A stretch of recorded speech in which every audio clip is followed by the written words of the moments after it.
Greetings and greetings and greetings. As the tune says, pure joy and love.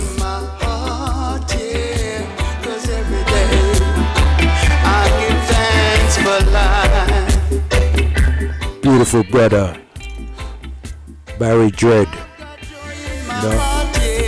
Pure joy in your heart. Okay, so I want to give thanks and praise to the Most High. Give thanks for life. Give thanks for blessed radio. Give thanks for our ancestors, because the reality is that if it weren't for our parents, we wouldn't be here right now. If it weren't for our grandparents, our parents wouldn't be here. And that's why we give thanks every day.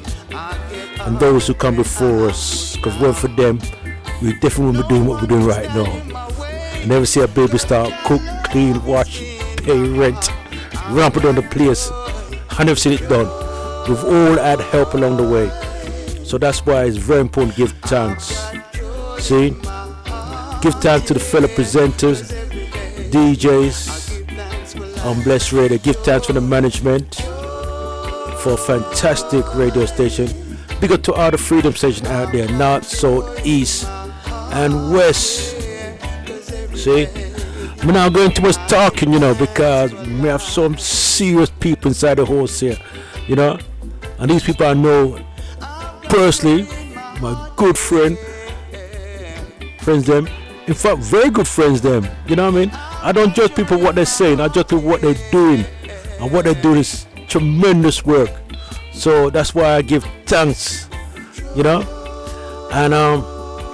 so I go straight into the reason, because today we're going to talk about all thing about effective parenting. And the last 3 sessions, especially the last one we had, we were talking about effective parenting, and it's how we could take responsibility as parents. See? Because it's all where we talking about the system and talking about the government and doing this and that. And there's truth in that. I'm not going to knock it. But we need to look at ourselves and ask questions. What are we doing? Not as parents, but as a community as well. See? And, if I tell you in this place here, we have Sista Margaret, who is a giant among us, She put on one big event down Edmonton, talking about the whole thing about grooming. And it's from then I understand the whole thing about grooming, or she broke it down. Now the young brother talking about the whole thing about grooming and county line, etc. Right? And also be sharing about her experience, Also my good brethren, Anthony Charles, and I say this without no apology, is my good friend, bona fide brethren, and a man who stand beside me when I was going through some little heartache, you know what I mean?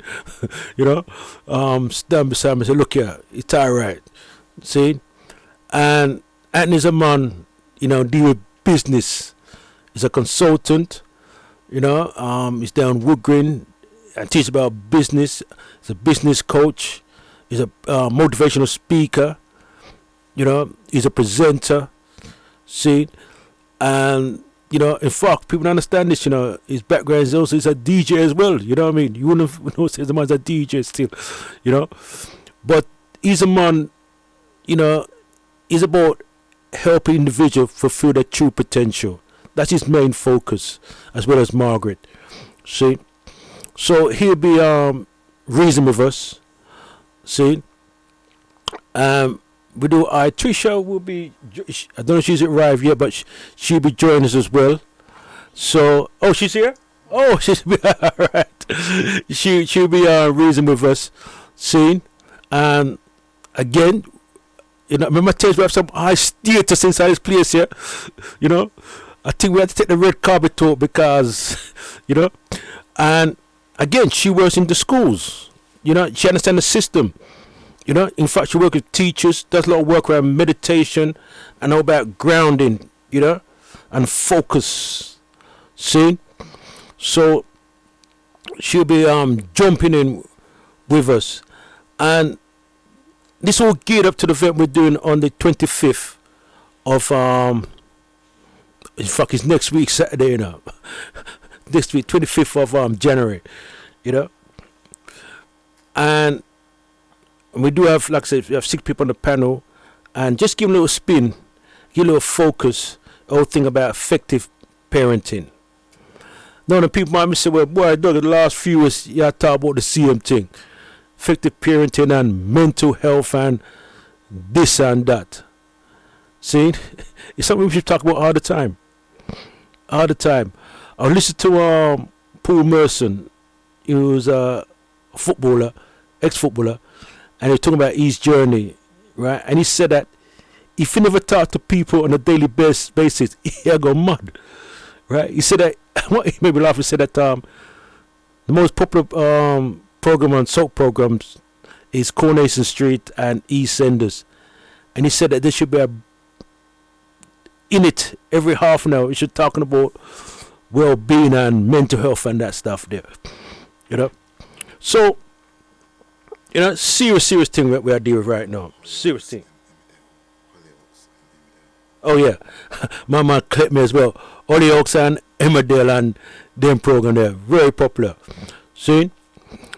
All right then. So I want to go straight into the chase because you know when we start time just slip past us, you know. And you know when we talk, it's like music, you know, like music. And you know, say Margaret, I come with some vibration as well. Anthony and Itrica and I think we have Tamara and them are going to join us a little bit later on, and the live link will open up a little bit later on as well. But we are going some serious reasoning still, and if we can just bring that closer to you, all right then. And thing. So, Sista Margaret, first, good to have you among us. You was here was it last year you was here? About a year ago. About a year ago. Yeah. Okay then. Yeah, I remember it was a year ago. And yeah, we was talking about the whole thing about grooming and all that stuff, didn't it? Yes, but first of all, thank you so much for having us again. Bless them for you. Thank you, Brother Dougie. It's always been a pleasure coming to the radio and share. So thank you so much. About a year ago, we came in because I was really, really, really passionate about, because we work with lone parents and single fathers. And I find that as single parent myself, sometimes we didn't really know much what our children go through, what's happening to them, or when they leave school, say, for example, you're taking your children, you hold their hand from nurseries and all down to secondary school, all of a sudden you're no longer driving them around, they're going on their own. But when they're coming back, you don't know what happened in between. That journey, them coming home or that journey going to school, as far as you're concerned, they've gone to school and everything. And I realized there was a lot happening in between as parent, not just a single parent, as parent in general. We really don't know what's happening in between there. So I actually came in and put an event, and one of the topics was asking parents, you know what your children are doing after 3:30, you know, after school, you know, do you know what they're doing? And it was, thank you very much, again, coming to the radio. We had an amazing turnover and a lot of amazing speakers. And Brother Dougie, thank you so much because of also your intervention that make the program was very successful. Yes. Okay then. Well, what I want to do is to share your story because it's an amazing story. Because I know you had some challenges with your son, and I know that you know, a lot of sleepless nights, crying, you know, and you know, a lot of stuff was going through, you know, and like no, you and your son is we're good friends, best of friends now. Yeah, and, we are. We're good friends. We talk a lot. Talk a lot and stuff. Yeah. So just take us through that journey, if you don't mind, sister. Oh, for my journey with my son, you know, it was a tough journey. It was 4 years that I went through the journey. In terms of like, the first thing that ever happened was, for me, as far as I'm concerned, he's going to college. He did really, really well. He's going to college. He's going to being trained to become an air pilot. So we looked for a course all the way down to Westminster. I did that, so I thought, right, that's settled, he's doing well. Until one day I got a phone call from the police, and I'm thinking, and I'm really arguing with the police, and I'm saying, you got the wrong child, that's not my child. And the police saying, is your son so-and-so? I said, yeah, but you still got the wrong child, to that kind of thing. You couldn't believe there's a child. I couldn't believe it, Yeah. because when you actually meet my son, he is so quiet, and you can actually see that he's a quiet child, you know. So the police officer, I'll tell you what, if we've got the wrong child, fine, just come down. You come and see. And I went there, and there was my son locked up, and I'm like, are you kidding me? And showed me the video, what he did and what he was doing. That for me was the first shock ever, because as far as I'm concerned, he was doing really, really well. By the time I get home, he played it to the teeth, you know, every movement. By the time I get home, he was sitting on the table, got the computer, he's doing his homework. And so I don't think much of it. And I'm going and I cook the dinner and we sit down and I say, how you doing? How's this? So I thought that was that smooth sailing. I've done really, really well until this happened. And then I'm like, oh my God. And then as things unfold, I mean, my son is really brilliant with computers. I mean, he can hack you. It's like he's hacked. He will hack your account. But it's like America has hacked your account. That's how good he was with the computer. And I'm like, all the things that's coming out, I'm like, no. So when he was saying them, I'm thinking he's doing his homework. He's doing something else in the internet. All that kind of thing.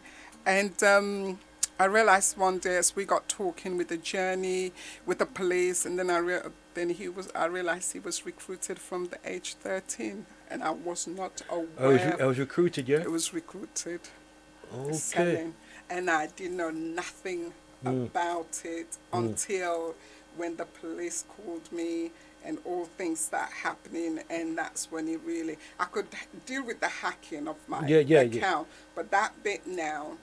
And it was rather hard because what I find out for me to put the course at the time, it was then I realized there was no help. When I go to, he had probation officers and all that kind of thing, I went and I said, well, what support? What can I do? There was none. There was absolutely none for me. Yeah. But just to jump in there, it's quite interesting because I went to an event. They're talking about county line and grooming, what this brother organized. His name is Chalice, a nice brother, right, over Croydon, right, and very good event. But one question I asked, right, if you know that someone's potentially being groomed, is there any support? Who do you go to? And Chalice looked at me, and he laughed. He said, Dougie, there's no support at all. It has to be a criminal act or something, in that nature. Yeah. And yeah. It's true. There's no support. Absolutely no support for me, and it escalated because by then I'm driving around knocking on doors where I feel he's gonna be. Okay. I'm driving around at night time where I think he's gonna be hanging around. I'm at the park, so which affected running my own business and everything like that. Then I actually become like the police myself, checking at home. And until one day it's, I find something and I was going to just throw it away. And something inside me told me, don't throw it away. Don't throw it away. So now my son knows I've been invading his privacy because I'm now, I check everything. So he was furious. He says, where's so-and-so? I said, I chucked it away, and I just saw my son collapse on the floor. Yeah? He says, what? If you chucked that, you just put a gun on my head. That's it. And that's when I realized the seriousness of what I was dealing with. And I said to him, what is it? I haven't chucked it away. So for some reason, something told me not to. I said, here it is, but don't you bring it in the house. You know, don't bring it in the house. And then from there onwards, we had the police and booted my front door completely. What you see on the TV, and you see them that come with that thing, my front door just went, you know. So that was quite stressful for that journey for 4 years. Policing him again, like there was no help. It didn't matter. I'm asking question. There was no question what to do. And the thing we need to do, I'm going to touch on grooming. The reason I actually put in the event, a lot of us don't know how the grooming starts. A lot of the parent, and it starts as simple as a plate of chips. Yeah. You know, this person. And another thing, when I was doing the program, putting the program together, what was so amazing is that the person who's going to groom that young person, they already know about that young person because they've been watching that young person. You know, they've watched every step of that young person. They know that they don't have money to get their little plate of chips or their little pizza for £1 or something like that. So they've watched that child for months. But the difference, I always make sure my son had something. But for my son, he had his cousins who had the latest. And I couldn't give him the latest. When I actually sat down and spoke to him, why are you going down this road? Because you lack nothing. He said, you may feel I lack nothing, but I don't have the latest trainers. And so for me, that was our journey, onto that road. And eventually, it went on for 4 years, literally 4 years, the police. I had Trident. I had all kinds of police coming in. And I think for me, what helps as well, a lot of parents, when we're going through this journey, I had to look at my parenting. It was really, really important. My parenting skill has to change. The way I do things has to change. The way I speak to him has to change. Right. So the whole of the way I became a parent has to change. And some of the steps that I actually put in, one was another parent, I think, I had about a couple of weeks, no, last week, I got a phone call from a friend and says, oh, look, I need advice for this young person. It's just been chucked out. And that's the biggest mistake we as a parent can do, all right? It's chucking our parents out. Chucking our children out, chucking our children out. I know it's painful. I know it's stressful. I know it is hard work. Because when you chuck them out, you don't know where they're going. You don't know where they're going to sleep. You already don't know much of their friends already. And then you chucked them out. You just thrown them out completely You've just given them that green card. So what I put in place then, no matter how many times the police, I mean, if I hear something, I used to jump, you know. But what I then put in place to make it easy for him, and it was easy for him to step out. First of all, every morning, I know I've driven around. I've even chased him in a car. Yeah? Yes. I chased him with other boys in the car. And while I'm doing that, something inside me say, what are you doing? What happened? Something happened, or they turned around to you, or that kind of thing. So I stopped the chase. And I thought, I have to think the way I do. So what I then do is that every morning, I will tell him I love him. Okay. That's one. And then I will say something to him, right? I know you're an amazing young man. I know you're full of wisdom, and I know you're going to make the right decision. And I just keep repeating that every morning when I'm leaving. I make sure, because they make that money, but you can't see it. Right? So I made sure there's food in the house. There is always food in the house. So whether he comes in 2 in the morning, 3 in the morning, there is food in the house. And I cook and I leave. Whether he eats, he doesn't eat, the food is there. Being self-employed, our hours are really, really hard, you know, because we're funded heavily. So you've got targets to meet and everything. So I had to completely, what my working hours has to change. By 3, I'm home. You're home by 3 o'clock. By 3 o'clock, I am home. Food is cooked, everything, whether he comes in or not. But one thing that I insisted throughout that journey, and I think that helps a great deal to gauge him, Saturday morning, I don't care where he was, he must be in, and we're having breakfast together as a family. Together, yeah. And that was the time that I could actually talk to him. He opens up during the breakfast. We're talking, and I could minister to him. I just want to jump in here, right? Because you said that you had to change, and one of the things you said you had to do is to say that you love him. Yeah. Yeah. And that word love again, you know, when people feel that they've been loved or care, you know, because everybody's just, for them, all human beings are trying to be loved. Yeah. You know, no human can be survived without love. No baby can survive. No, they can't. No. See, so that's quite interesting, you know.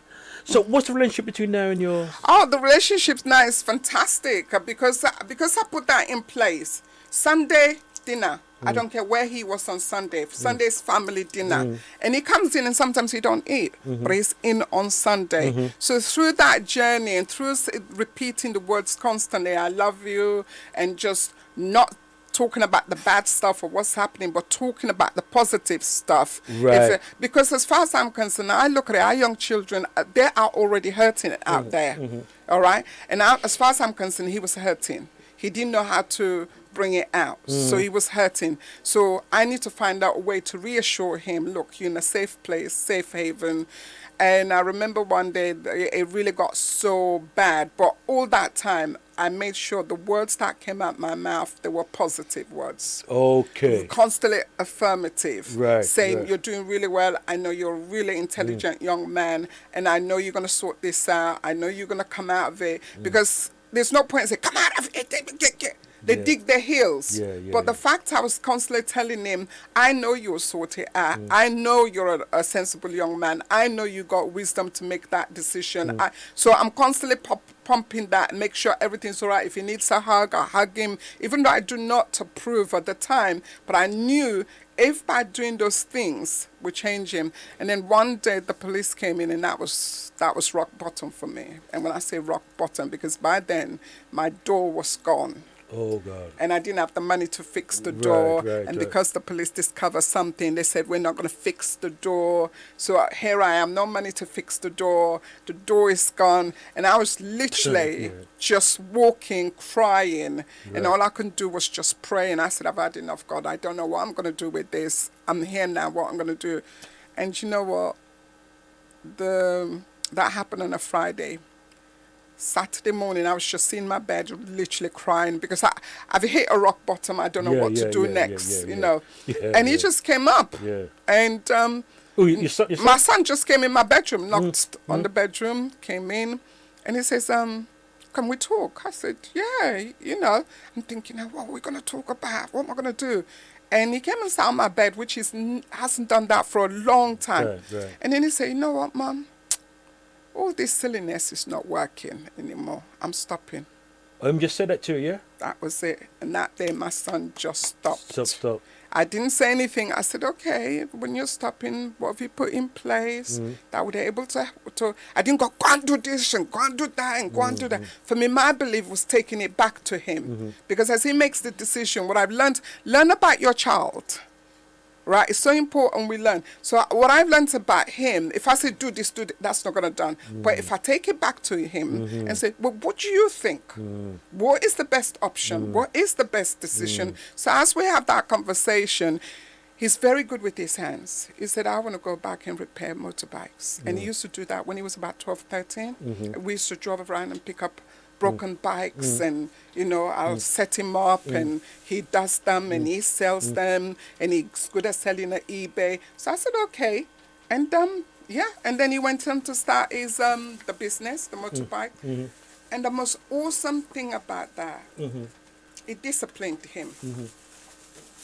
Because by then he's got something to focus on and something to keep him at the street. And I make sure I'm home, I make sure there's food and everything.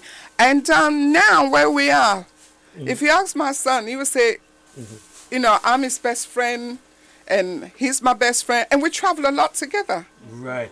Yeah, we praise be to God, we travel together. Right. Boy, give thanks. Okay, what I want to do, because I suppose Anthony probably have some questions he wants to ask, or even Itrica will probably ask some question or make a contribution. 'Cause I do want to open up the reasoning still.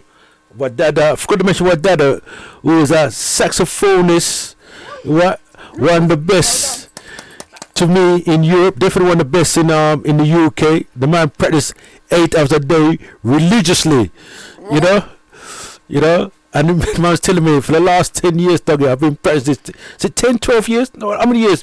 Wadada? 12 years, you see. So so the man there for some high science, you know what I mean, when it comes to them thing there. And you can display some of his skills a little bit later on still, see, so also we have a full house today. There's also full people like usually just me and Tamara at this place here. What? Tamara, the host get full. Tamara, so you have Tamara inside the host side thing, and Tamara's a man when it comes to talking, him don't mess about because the man deal with honesty and truth, and when it comes to your thing about mental health and all them something there, because he's been through that road and all thing of been in prison and all them thing there, and he's been on that road there. See? And as I said, the mess has become your message, So, when Tamara come in, it's just a power talk him deal with right now. So anyway, we're going to open the reasoning still. So I don't know if my brother, I look behind I know the man behind me still. And feel free for jumping out there if you think you want to bring to the table. Yeah. Okay. Evening. Sorry, Anthony. Let me just. Can you hear me? Hold on. Leon. Yeah, go on, Anthony. Hello. 1 2 1 2 1 2. Is the mic on? Give it. Yeah, give it a mic for me. Sorry, Anthony. Yeah. No, he wasn't on. No. Yeah, sorry. Go on, Anthony. Evening. That's it. Hi. We only just been introduced. Remind me of your name again? Margaret. Margaret. Hi, Margaret. That's a fascinating story. Thank you. Very, very inspiring indeed, and it's so great that it's got a happy ending to it. While I was listening, a couple of questions came into my mind. You said this happened over a 4-year period. Yes. When it started off, you said that it was you would come home, he would be there all the time, so he had you worked out. So he was doing what he was doing outside, but when you came home, everything seemed fine. Yes. When did that change? How did you find out things were going wrong? Because I know you said the police. Was it when the police came? What happened? It was when the police came. For me, right to the period, I didn't know anything. As far as I'm concerned, he get up every morning to go to college. Okay. Every morning, and I make sure his card is topped up, the Oyster card, that he doesn't jump anything. I made sure he had his lunch. So I knew nothing until when I got the phone call from the police. So it was a phone call. He'd been arrested. He'd been arrested. And on the video, they showed you his activities. So once that had happened, was it almost like everything was in the open now? So because you said it went from being at home to you looking for him in the nighttime, and did he just go off the rails? It just went completely off the rail, because like now everything's open. He doesn't have to cover up anything more, because now I know exactly what's going on. Mm-hmm. And plus I had to take him at that time. I think he was just crossing between the 16 and the 17. Okay. So I still have to take him to the youth offending team at that time as a parent, So obviously not doing that and begin to talk to him, and that's where it all came out. And what the police were telling me in between then, mm-hmm. I'm like, oh my God. And I think the overwhelming thing for me was the guilt that came in and said to me, wherever I missed it, what happened? Have I spent too much time at work building the business so we make sure we got a roof over our head? Yeah. So that overwhelming guilt kicked in for me. Yeah, and it does. Yeah. So when you went off of the rails, you said the house was raided. How many times? Oh my God. Nearly every 2 weeks. Seriously? Yeah. Nearly every 2 weeks. Sometimes we have, and this could happen like 5 in the morning, 4 in the morning. The last massive raid, we had Triton. We had all kinds of police there. They just turned the house upside down. But one thing I knew is that they can only search his area. Oh, so they didn't trash the house. Oh, they trashed the other bit, but they can't come in my bedroom because that's my bedroom, you know.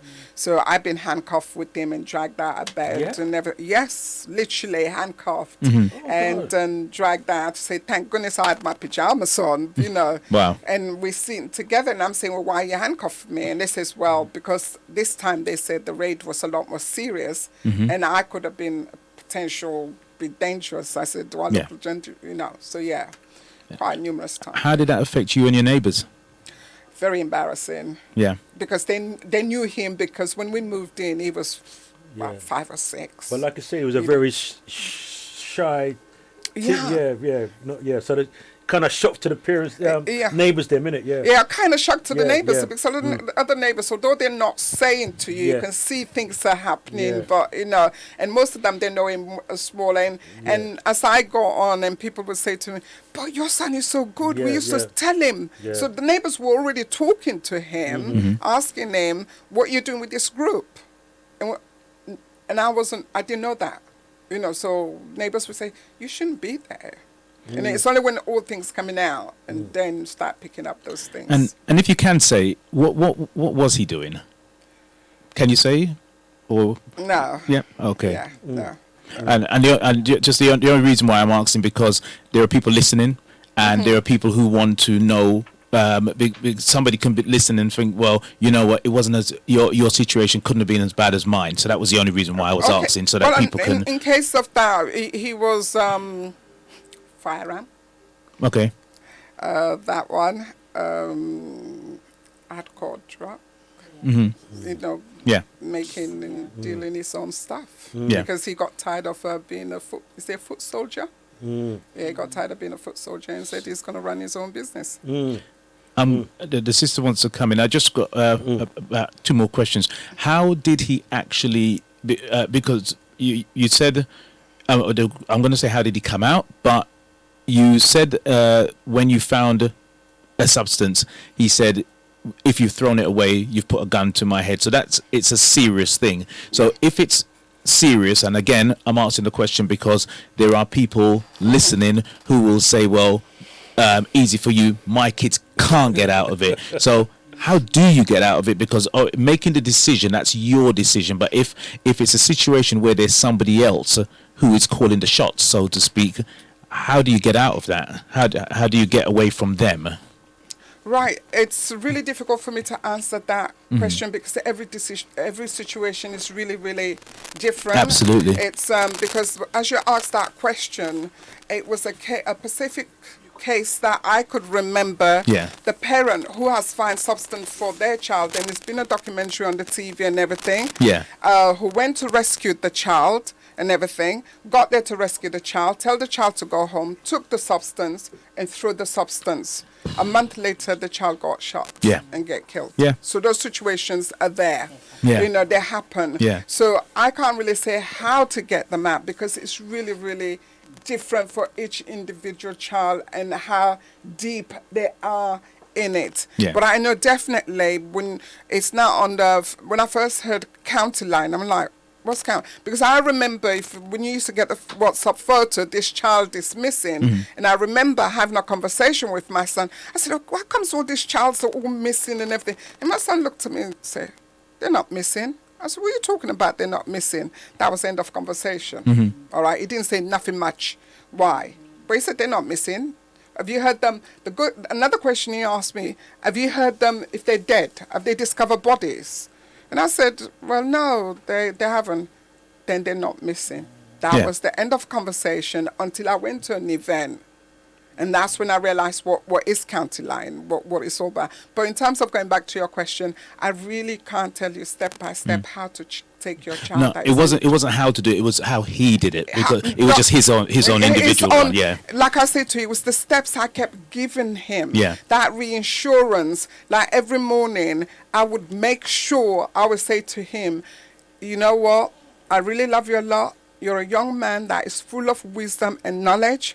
I know you're going to sort this out. That was all I used to say, and I repeat that every morning regularly. Yeah. So I think each time I repeat that, and also knowing that I'm not really scolding him at home, not really making it uncomfortable. Because another thing we got to remember, there was a survey being done. They say 16% of children are scared to go home. Mm-hmm.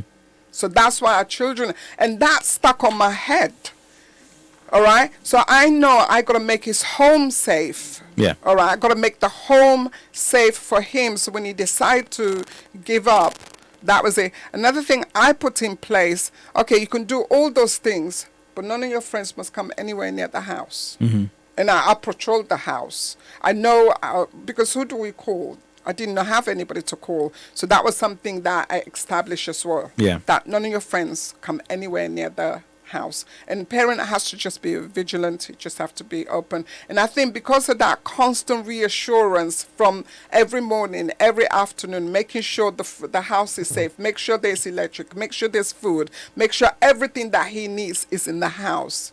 So for me, that's the way I did it. Thanks for that. I think the most powerful thing I got from you is that you took the responsibility. Yes. And in listening to you, at no point in your talk today has it been anybody else's responsibility or fault, but your own. You took it all on your, and when you take that on yourself, then you find solution, and you came with some real powerful solutions. Thank you for that. Thank you. Thanks a lot.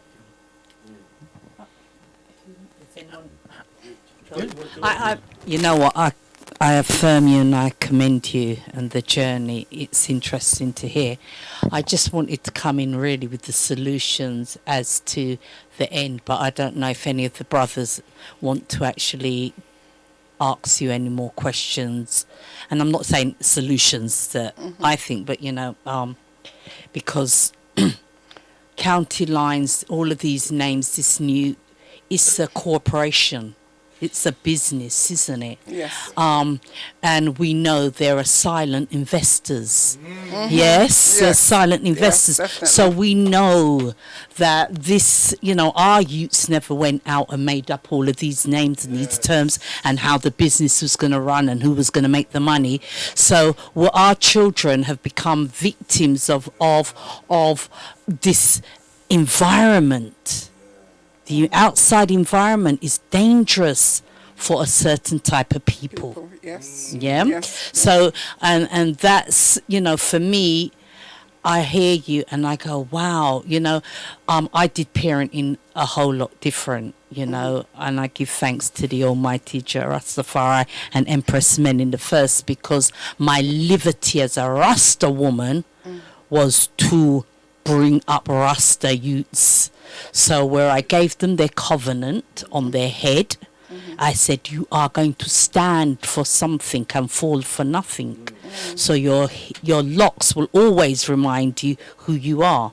And I remember when we moved into where we live, the area we moved into, some gangs did approach them and said, right, well, you're going to have to wear certain kind of clothes, certain kind of ways of identifying yourself because you're now living up here.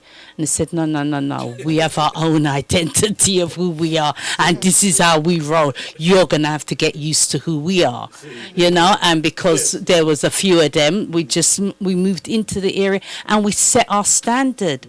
And it is so difficult because, enough youths have been through my home because of the way my family is, and we keep that level of standard in terms of this is what it looks like. Your self-identity is the first most important thing, but what I do commend you on is affirming your son.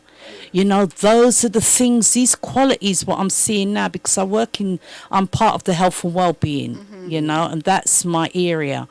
And what I see is that self-love, and then us affirming our children through love. I was standing at the bus stop the other day and I watched a Chinese woman talking to her child, and she was just kissing him all the time, and I'm going, I mean, I see how enough of my people doing that at the bus stop all the time, and I'm not saying we have our own way, I'm not trying to say we have to have their way, but there are certain things that we are neglecting, and and asking your child. I mean, for me, I always ask the child, "Who are you? Who have you come to be? Tell me so that I can help to lay the landline as to who you are."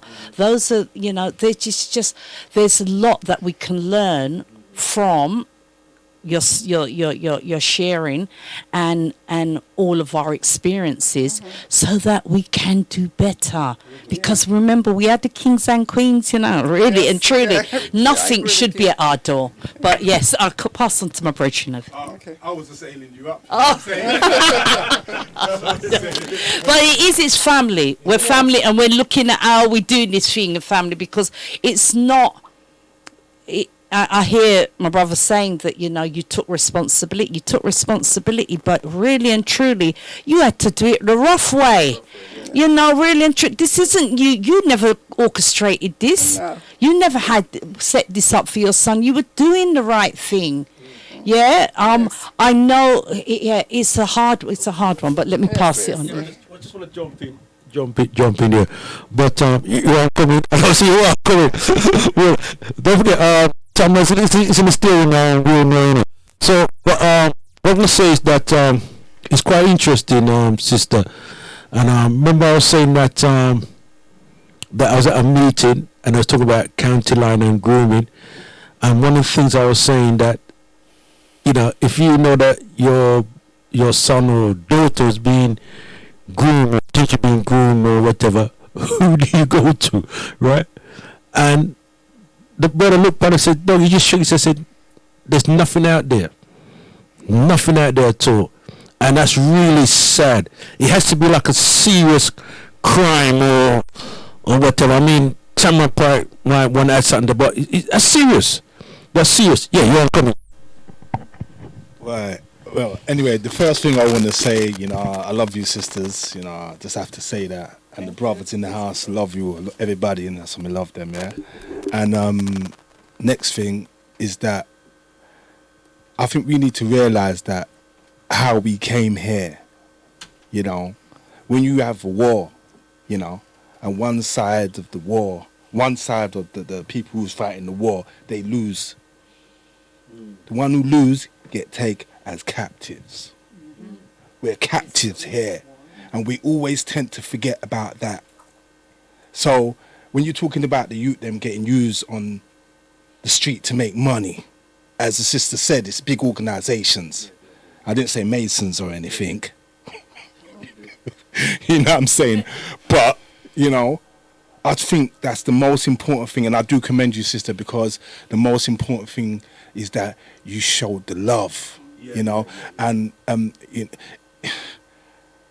I can't stress this anymore, that when you find couples get together, one of the worst things you can do is talk bad about the father in front of the child, or talk bad about the mother in front of the child. You got to be very, very careful, because the fathers are there to protect the household. If you disrespect, then the child, when he grows up, thinks that he's the father and he don't need to listen to him no more. You know, I'm saying that, you know. And I just feel that it's down to us, because if I'm in trouble, I don't call no police and I don't get myself in trouble. But that'd be the last person to call, or people to call. I wouldn't call no police. So I just really feel that it's all to do with us. It's all to do with us. We need to, you know, I'm not saying that it's going to be easy when it comes to teaching our children. It's to do with us. And we don't have to always teach the child while it's awake. You know what I'm saying? You know, because we've got our ways of doing things. The only thing about it is because, you know, when we send our children to school, it's like we're actually teaching them how to become grown Europeans. I'm not saying to be European is a bad thing, but we're not Europeans. So, you know, anyway, let me pass it on.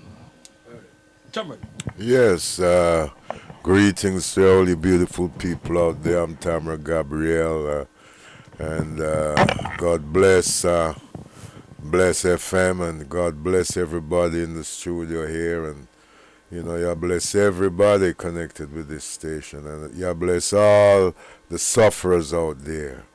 And I was listening to our lady here. What's your name? Margaret.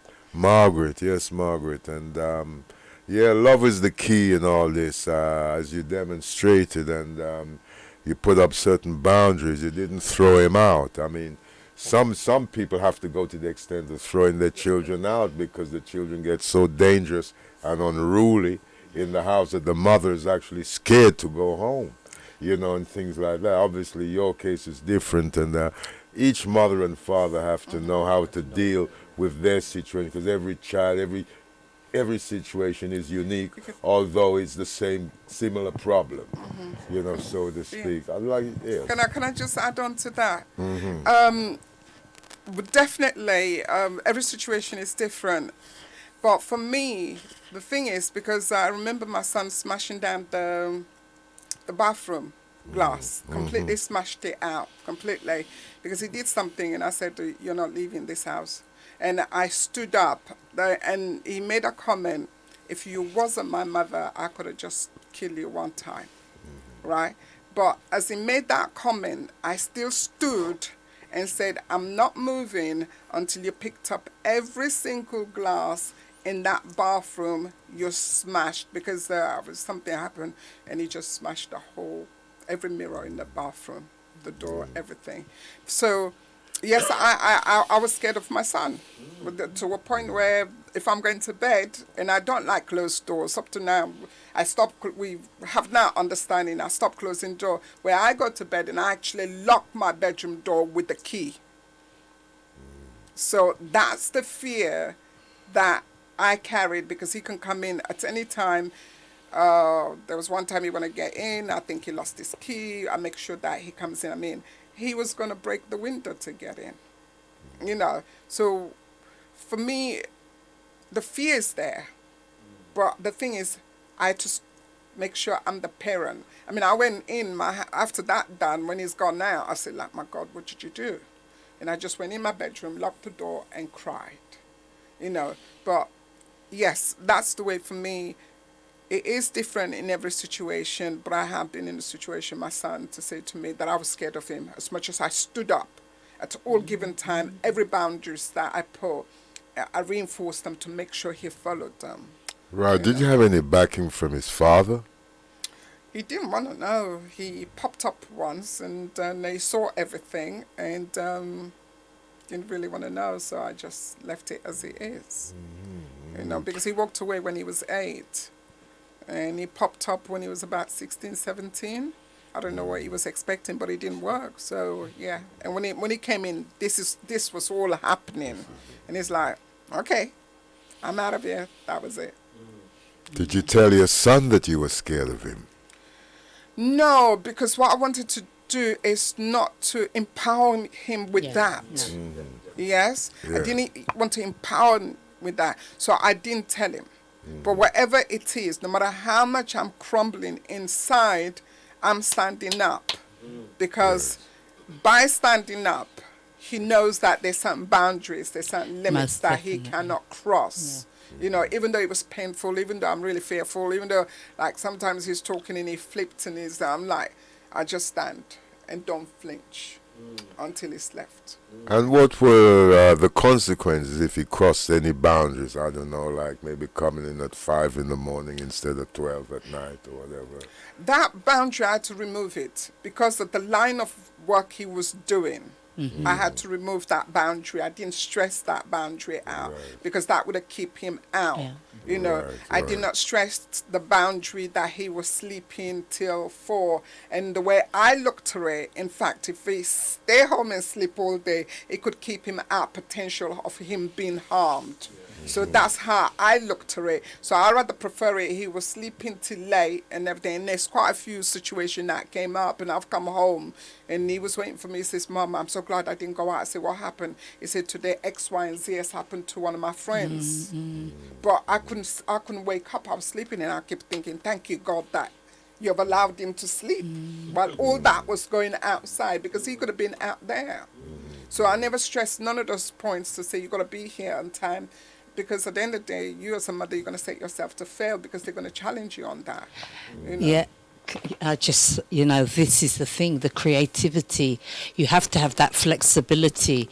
I know that when I've spoken to mothers now, you know, even in regards to children that bully their parents, you know, it's all of these things that, you know, they're picking up something that is an unknown behavior from the environment, and they're bringing it home and they're acting it out within their, you know, within the closed doors. But, you know, as a mother, like you said, you know, everything, you have to be able to be flexible to move the boundaries, but all in the name of love. Yeah. Because what you're showing there is that no matter how strong you think you are, I bring you here. I am still the ultimate. And I think that is what he wanted to test also, was how much do you love him? How much do you love me, Mum? You know? And you kept going with him. And and this is what solves, you know, that we're all, you know, there's so many different things that are out there that will challenge us as parents. I know as a mother myself, I have been challenged. But, you know, when it is that you have to do what you have to do, you do it. You know, and you do it out of that thing of love. You know, yeah. I'd like to ask you, Margaret, isn't it? Yes, that's correct. Yes, you know, enough love to you, Margaret, and respect and honor, and it's a pleasure to be in your presence. And the fact is that I'd just like to ask you, you know, did you ever consider calling, asking him to stop at any time? Oh, yes. Oh, yes. At the beginning, sort of sitting down, trying to reason, sitting down, talking to him, why are you doing this? You know, because I remember saying, really, really, you know, you may not have the latest Nike that costs 200, 300, but you lack no food.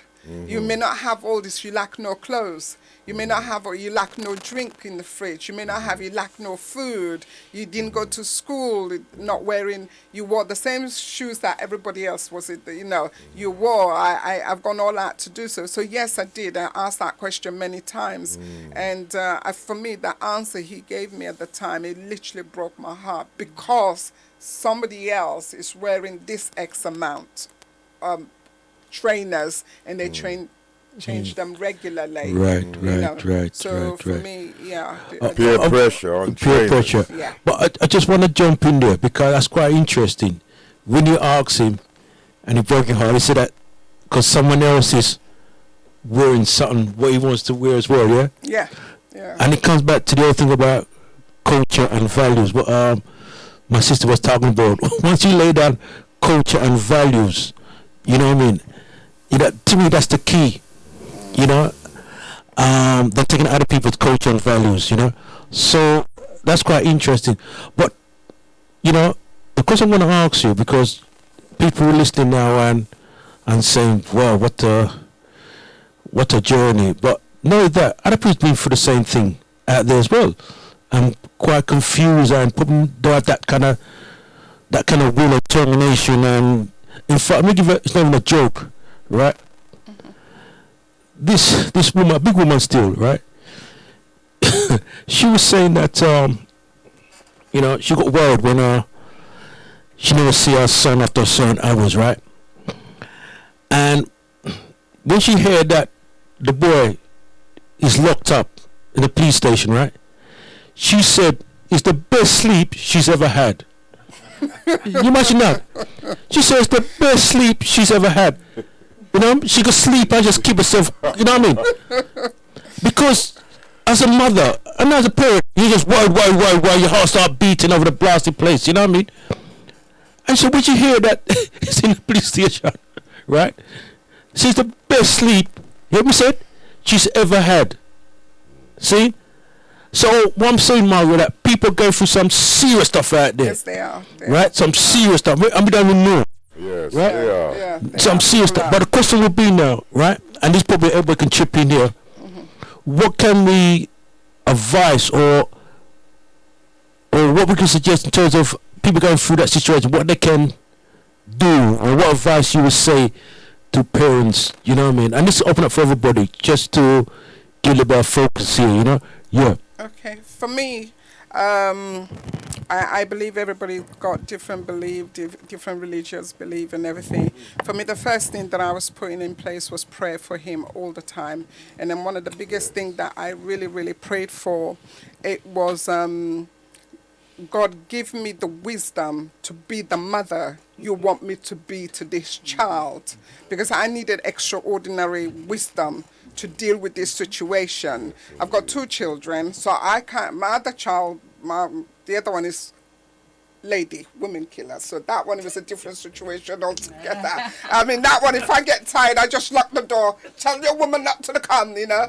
But that's a different situation. So I need, different. yeah, so he was in a different level altogether. So I had to deal with that at a different level. But here one is another different level completely. He ain't interested in on women and everything. He's interested in business. So that business side of it. So for me, the first thing, the keys how I dealt with it, and another thing I'm just going to touch really basically, because another thing I do, my son grew up through businesses as well. I've been a market trader, became the first black woman lone parent owning my own pub. All right, outright. Congrats. Yeah, so all my children grew through business. So this young one is pure business. So what then I done is flipped the whole thing round. What I used to do when we have a conversation when I can, and that's why I insist the breakfast in the morning, Saturday morning, insist breakfast before I even go to church, where I have breakfast in the morning and make sure Sunday dinner. Because what I wanted to do was flip the whole thing the other way, because as far as I'm concerned, I didn't look at it negative. If you can go out there and buy the drug, then you're a business. Yeah, of course. Yeah. Of course. All right? So that is business. You're buying. All right? If you go there and then you've got customer to sell, then you got the skill to get customers. All right? If you go there to make it, then sell it, so you got, so I flipped it around. So I said, right, okay, those are skills for a business person. All right, so that's the first thing that I start putting in place, not looking at what he was doing very negatively, very bad. Oh, you turned it around. I turned it around to see the positive side of it, and I also understood where he was coming from, because he grew through businesses, but he didn't know how to put it together. All right, so I said, you're using all the skills you've seen me use. So now how could we, for me, all I did was taking back the question, taking everything, because I feel if he found the solution, then it would last longer than me giving him the solution. I know the solution, but it's going to turn around, I'm not going to do him. But if he find the solution, so for me, the tip that I can give to parent, pray for your children, ask for wisdom and clarity, don't shout. Many times I wanted to take the saucepan and bless him with it. Lord, I want to bless him. He's taller than me. Yeah. But yeah, so I know that's not going to work. So I then put in place talking, but not negatively talk. All right, that's important. Shouting and yelling, you're not going to get anywhere. Because one, they're bigger than you. Two, they may be taller than you, stronger than you. So they're not longer the child that you once knew. So I needed to switch my mindset that actually I've got a man in my house. This is not the child I knew. I've now got a different man in the house. So now I need to treat him as a man. I need to speak to him as a man. I need to address him as a man. I need to give him responsibility as a man. I got to make him to make decisions, even though I knew they were wrong. But all I used to say to him is that I'm here. All right? I'm here. Any decision you've made, I'm here to support you, but you got to make the decisions. So I was teaching my son through that journey to make the decision and the impacts. And I always say to him, any decision you make today, it may not affect you today, but it will affect you in the future. So that is something I kept reminding him all throughout the journey. So I really, as a parent, is really having that extraordinary wisdom, pray, change the way you speak to your children, right? Because when they're 16, 17, whatever, they're insertive being a man. they're trying to figure out how to become a man, particularly if you don't have the father figure in there. And I didn't have the father figure in there to say, oh no, this is the right way. So he needs to learn how he can be a better man, and I can only support him through that journey. And I remember saying to my son, I can love you as my son, I can do everything I can, but I cannot be able to validate you as a man. It needs a man to come and validate you. Yeah, no, true. Yeah? And I said, I can't validate you. I can only do and treat you to the best of knowledge I know for you As to a become mother. a good man. And that's for me. And if a parent can put that in place, gradually the children themselves will start to find a way of coming out. So, Can I just pick up on, and all of what you said is, we all applaud you, and this is, but that entrepreneuring skill that you spoke about, because as a creative life coach, just at Bruce Grove, they've got drug and alcohol offenders unit down there, and I worked there for many years doing life skills, and that was something that I found I was fascinated by all of the men and women that were doing this session through coming out of prison and needing to be what they call rehabilitated. The entrepreneur skills. And what we see here is that every young person wants to be able to go all the way. They have creativity within them.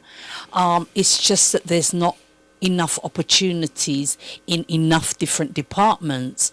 But when their skills are called upon, and and in this way is not the way we would have wanted it to be called upon, you can see that they're out there and they're ready to take on the world.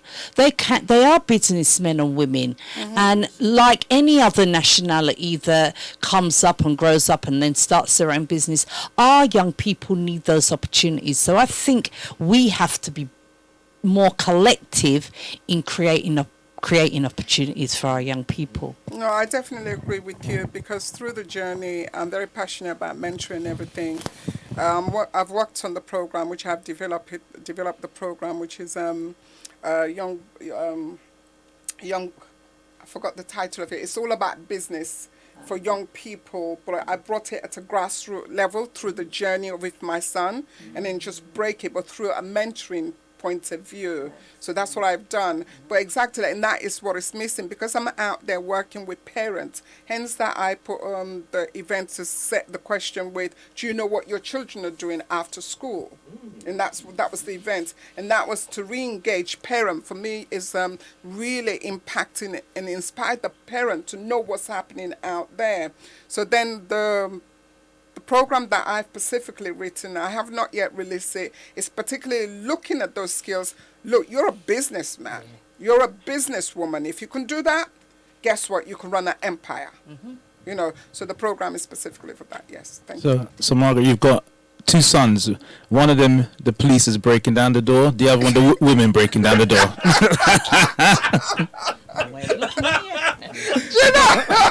The women were breaking down the door, and do you know what? I'll tell you a joke about that.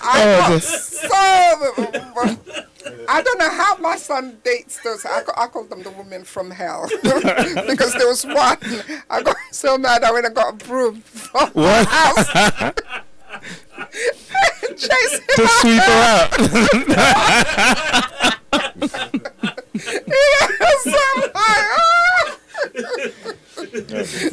I'll tell you something. I'm sitting here listening to you, and I haven't got a question. I'm just going to say this because I'm a straight talker. I came here today, and the only reason I came here today because of Dougie. Yeah. I know who Dougie is, I know what he is, and I know what he stands for. And I'm 52 now. I've been in working with young offenders.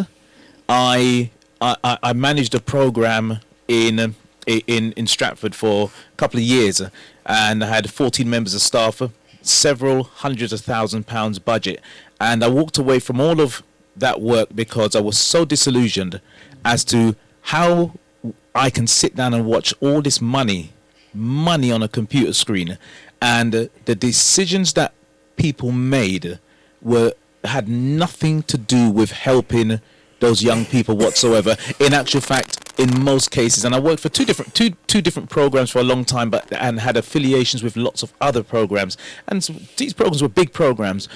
And the thing is, I got so disillusioned because I'm telling you something. When I joined the youth work, and I remember saying to myself, I'm going to make a difference if it killed me. I nearly died because it took so much, and when you think you could change the world, and it was like a raindrop in the ocean, and it wasn't because of the young people couldn't change. There were these massive organizations with all this power, all this money doing nothing.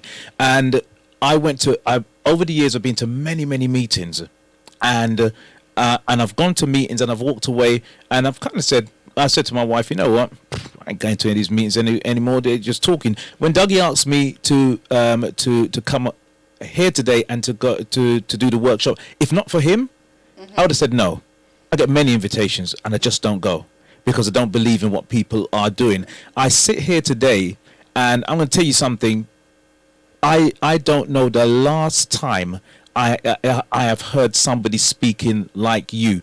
You have no idea how powerful you are, and I'm telling you something. You're ticking boxes. I'm sitting here and I'm thinking, hold on a minute. First, you start talking about the fact that you take full responsibility, and I'm sitting here thinking to myself, when's the last time? I hear people say he fell in with the wrong crowd, and I keep saying to them, who is this wrong crowd?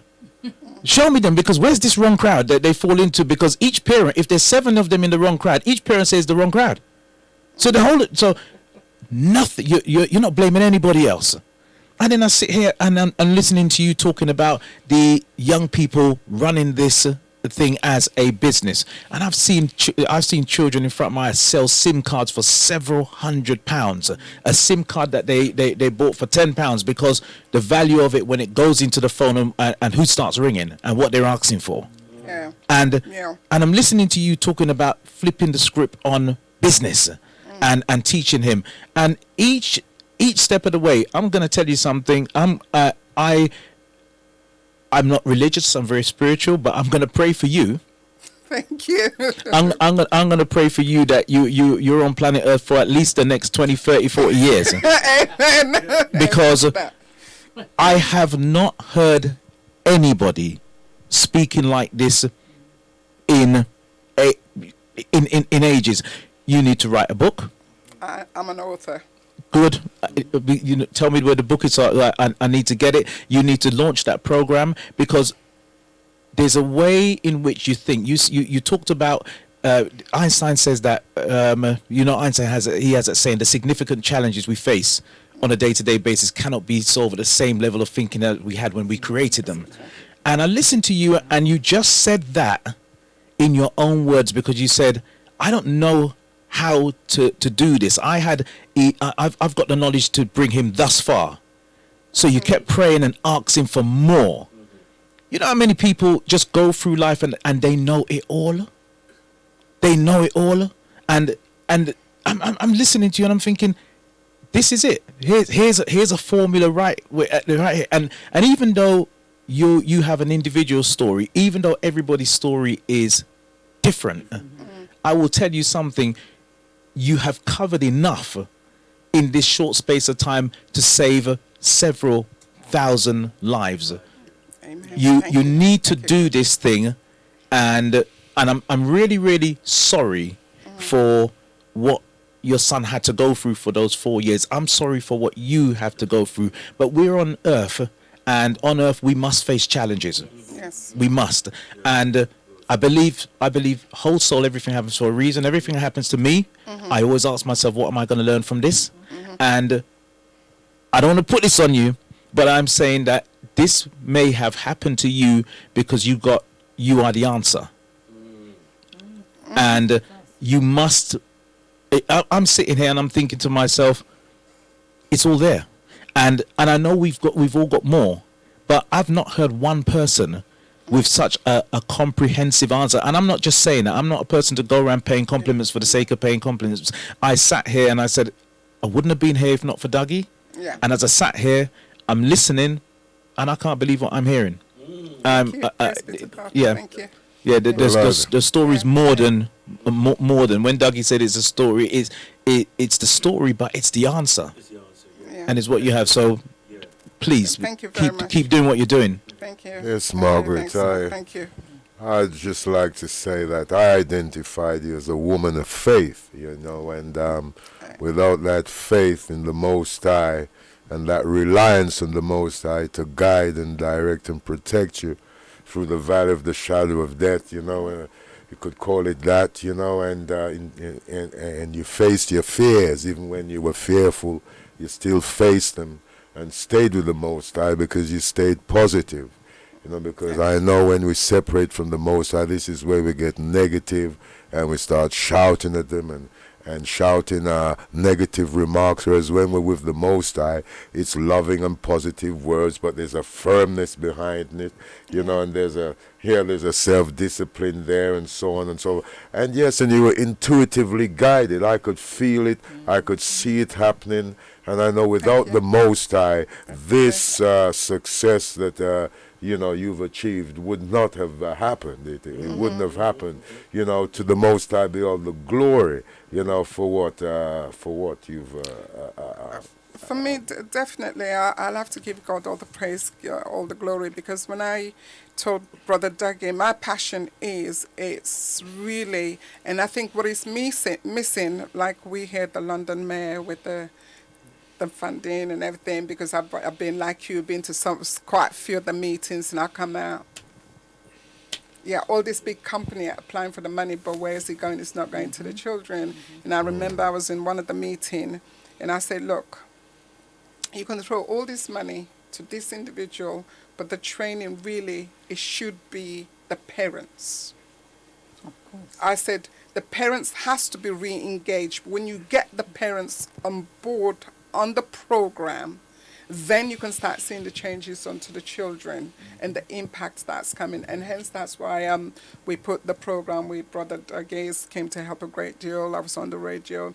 So for me, my passion right now is to be able to do that. It's really to engage with parents, because I've been working with lone parents and lone fathers, because they're actually a company, we're called H&R Training Professionals. We've been going, I started a company with absolute zero finance. And we've trained over single fathers and single parents, over 1,100.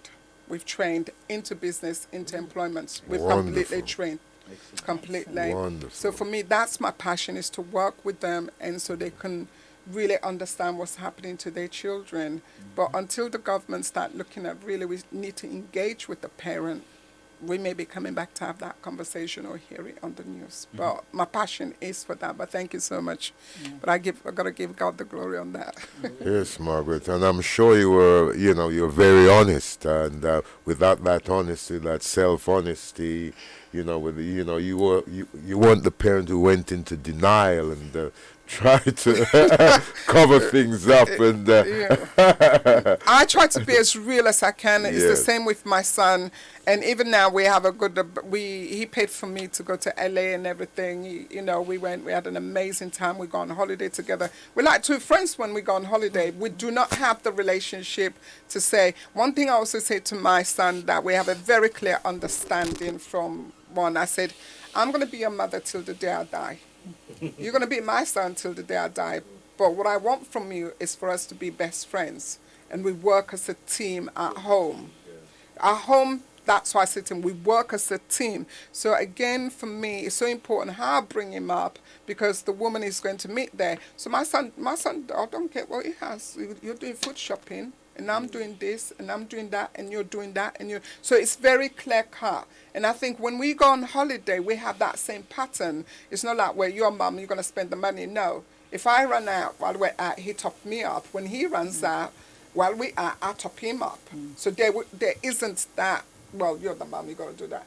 There's a clear cut on our relationship and how it works. And as a parent out there, if you're listening to me, if you put that in place, whether it's a girl child you have or a son that you have, and particularly because boys needs to feel they are the men, you know, around the house. Give them responsibility. I give my son responsibility, you know, so for me that's really important. Yeah. Yes, I know for a fact that there's a lot of parents out there in similar situations who have suffered high blood pressure, also strokes, and other illnesses through the chaos and the pain of seeing their sons and daughters deteriorate into this dark place. And I mean, as for you yourself, did you suffer anything like depression or anxiety attacks or anything like that? Did you go through anything? Yes, I mean, when you've had your house booted so many times, as soon as I hear a car go past or a rustling of bins or rustling of something, I'm up and I'm looking at the window, you know, so it's, you know, it took me quite a while when it came out of it for me to rest. So that was that anxiety, that not feeling safe, because it came to a point I wasn't feeling safe at home as well at all. So that went on for a long time. But again, for me, it was the prayer to have that wisdom, to have that understanding how to deal with the stress. It was a very stressful position to be. And like the last day, like I say, can you imagine you woken up completely, way before when they were coming in, they used their key thing to open the doors. So you only know they're in the house when they start shouting, but this time it wasn't that. You know, they actually used that metal thing and boot the door out completely, come out. I mean, the door was like this, and and I remember that point now. I knew that was my lowest point. I knew that point, if God didn't intervene, I didn't know what to do next. I really didn't, because I remember taking the washing from the washing machine, it was summer, and holding the wet clothes in the garden and just crying and saying, God, I can't do this. You know, if you don't step in today, I can't do this. In fact, he's not my son. I remember walking with the wet clothes. He's not my son, it's your son. I've done the bit I can. Right here, right now, this moment, I cannot do anything. And within the weekend end, this child knocked on my door and says, you know, Mum, I'm giving up all these things. Yeah, I just want to jump in quickly. I know that Anthony them and Trisha probably want to jump in as well, but just want to jump in quickly. And it's quite interesting. On the right of what Anthony says, that as he says, you know, in many words, that, and I've said this, that your mess has become your message. Yes. You know, your mess has become your message. And you see, at times, right, even though you might have a plan, there's a master planner planning your destiny. Yeah. For an example, right? Yeah. Right? If you go for a job, right, and, you know, there's a panel of people who interview you, right? I also kind of question your qualifications and how much experience you have, right? But what are we looking for, right? Can you take pressure? Can you work with people? Yeah. Right? Yeah, definitely. Right? And it's like you could be in the kitchen, right? And part of the ceiling is falling down. You put a 4x4 to hold it up, right? To hold the strain. And at times, right, the creator's just testing you.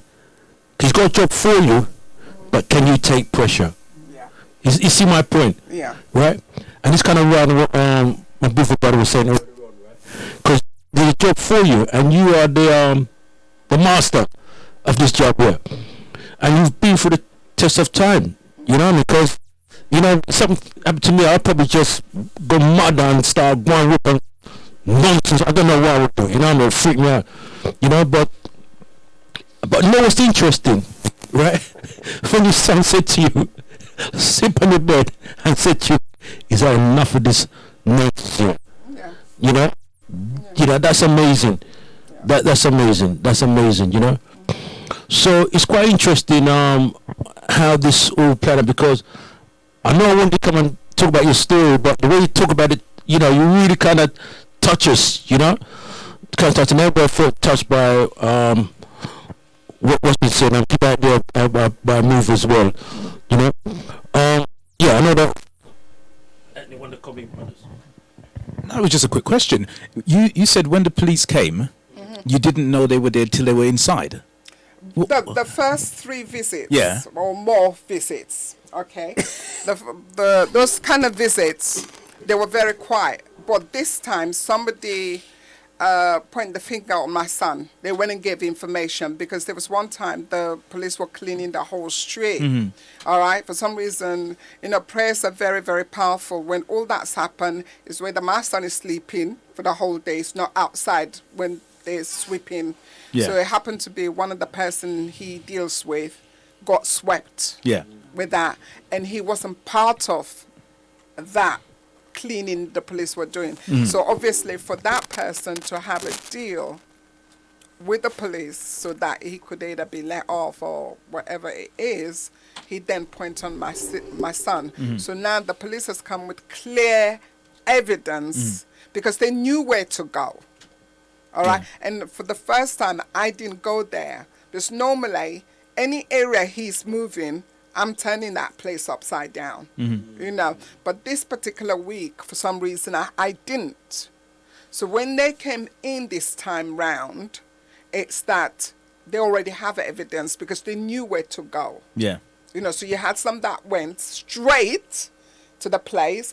Then you had some that came straight upstairs. So by the time I came in, they were all over the house downstairs. So at that time, yes. But the previous time, they had no evidence. So they opened the door and everything. When you said they opened the door, did they open? Well, I don't know what they do, but the door. So they got into the house, but without breaking it. Without breaking it, but this I time didn't know they did it. Wow. Yeah, but this time they broke the door because they had evidence. Somebody's given them specifically where to go, so they knew they were going to find something. But previously, that's got to be some pressure. There was no guarantee. Yeah. So they can't come in because if they would have smashed the door the way they did, and there was nothing there, I could have sued them. But this time now, you know, it's different. Wow. Yeah. It's been a journey. It's been, you know, it's taken the last 4 or 5 years now for me really just to begin to calm down and relax. Yeah. Do you work with your son now? Because he sounds like a great ambassador for the youths out there to turn their lives around. You know, I do speak to him a lot because he's really quiet. Honestly, up to now, he's 22. If you see him, if you just see him, you're gonna think, nah, that can't be the child you were talking about. Nah. That's how quiet, and you can see him that he's really quiet. And I always say to him, man, your quietness is deadly, you know. But I'm trying to encourage him, but because he's really quiet and shy, and he's just finding his way around as well, you know, because quite a few people has approached me and said, do you think your son, because it seems like he's got an amazing story to tell. Absolutely. You know, but I don't think he's ready for it. Does he share? Does he mind you sharing? No, he doesn't mind because I make sure I share it very safely and everything like that. I do not use his name and that kind of thing, but yeah. And so do you still live the same place? Have you No, because the house is mine, so I can't really move. You know, the house is mine, got mortgage, you know, so I can't really move. I did try a few times when he first started, and I think another thing we as a parent need to do, we need to listen to our children. When they're going through that journey, the key thing that works for me was listen, because some of the information that I needed that was happening is through that conversation and the in-betweens, you know, and some of them I used to use them as a prayer point, because I used to say to him, shall we move? Do you know what he said to me? He said, what's the point us moving? Because I'll come back and be here. Right? That was him. And so for me, what I put in place, because I realized that's how he was looking and thinking, so I then say to him, in between having that conversation, and something happened with somebody he knows where the parent moved the child away outside London. The child came back, got into a scuffle, ended up killing somebody. And for me, that thought stayed with me. And when my son made that comment, so I said, you know what? I might also stay here. Yeah? I might also stay here because if anything happened, I'm home. Yeah. And there's a real sensitivity that, I used to do some programs with young mothers, young parenting skills for young mothers. And not just by talking, but also by sensing. I even say to my son sometimes, you can smell your child's odor from like their odor changes when they're stressed. Yeah. When they've got anxiety, when something's going on with them, you can sense it in a lot of different ways. Yeah. These are the things I'm vigilant in just about, you have to be that vigilant, I think especially in this time, how we parent is so important. It's a surrendering. And even though, like yourself, I've always been self-employed, but I always chose like less hours. It wasn't important about having loads of money, but it was important about having loads of relationship time. So that kind of sensitivity to be able to watching your children, how they sleep. Sometimes this is going on one of my children, and the amount of times the covers were flung off would be different to another period of time when he don't move. And I'm reading, we can read there's so many other ways that we can read our children. It's not just about the talking, the conversation. I would say when you become a parent, you're surrendering to a journey, and there's no template for what the journey's going to look like. So you're open for, the exploration. Okay then. Margaret, we could talk to you all day and night, because, this is just, we need to have a part 2 because it's not done this so yet, It's not done this so yet. But, Margaret, I watched a program called This Is Your Life, right? And Master said, Margaret, this is your life, you know what I mean? Amen, thank you, God. Because, I've heard your journey. I said to you, I need to come and talk about your journey, and just hear the tense of the journey. It's really moved me. You know what I mean? At one stage, it's like I watch a movie and I start to get emotional, start to cry. I don't want people to see me cry inside this place, right? But it's that. It's real. We're talking about real thing. So, Mark, we're gonna put the pin in it right now, right? Because in fuck, something.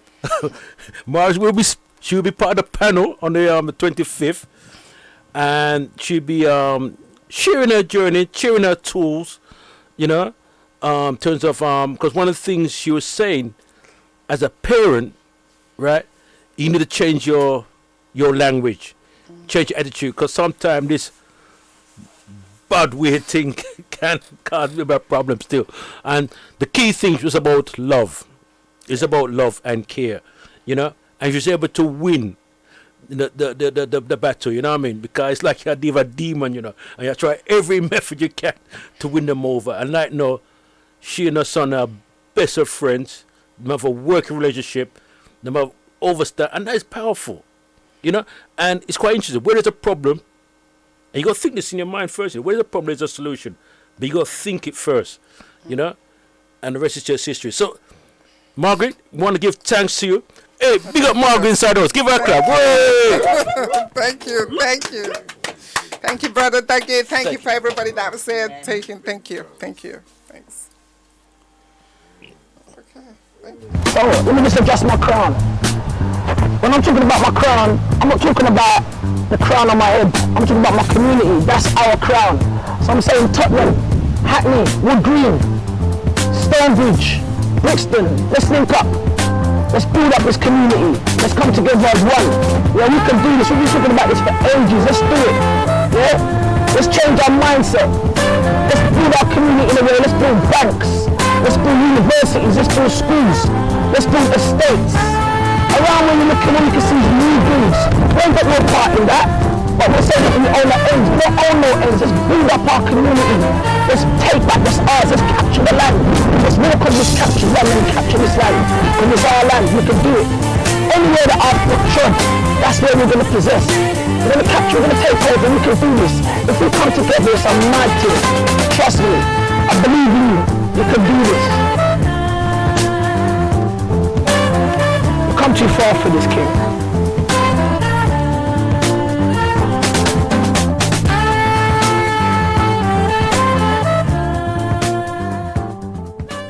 Why does it take a young man, with all the resources that the government are talking about pouring into everything, how is it takes a young man to take it on his own back to go out and actually take knives and guns off the streets? I don't get it. The government say they're supposed to be funding this, they're looking for solutions.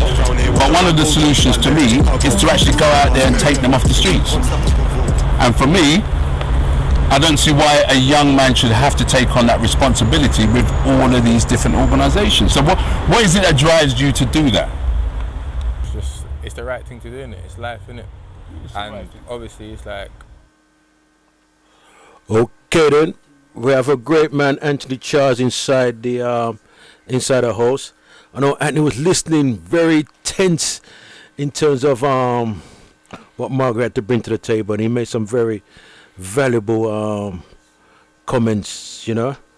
So as you know, that as I said, Anthony is a man, entrepreneur, business consultant, business coach. He's helped literally hundreds, probably thousands of people around the country, probably around the world as well. I know Anthony when we started doing quite a few events at Pop G's event at South Tottenham. That's where we really started to move quite closely. And I remember we done an event at a Manu's place, and such. So me and him have a history of putting events on. And I remember this brother called Supreme Spin Doctor goes to me, do you know Anthony? They call him a different name, right? So he was one of the first men who was to play Les Brown on his radio show, and he's a lover of Les Brown, right? And one time I listened to my man's show, and it was off the hook, funny, witty, you know, and just making these kind of comments, you know, what we should do on a daily basis, you know, and he dropped some to music, some R&B music, a little bit of flavour, but witty. I never know anybody that a show like how he does his show, right? And me had a private conversation talking about the rising of them kind of the radio stations, community radio stations and that stuff there. And he was one who gave me an insight. Him and a brother called Dogbod, I don't know you know quite well. Yeah. You know? But I know my different name, like now. I always hear about this man here, right? But I didn't know who he was. One day I said to myself, Are you the man I call Dogbod, right? Right? And from there, me and him had a relationship, you know? But then the man kind of taught me everything about community radio stations, you know? I don't think I've been around for a long time, but that man they're a veteran to me, trust me.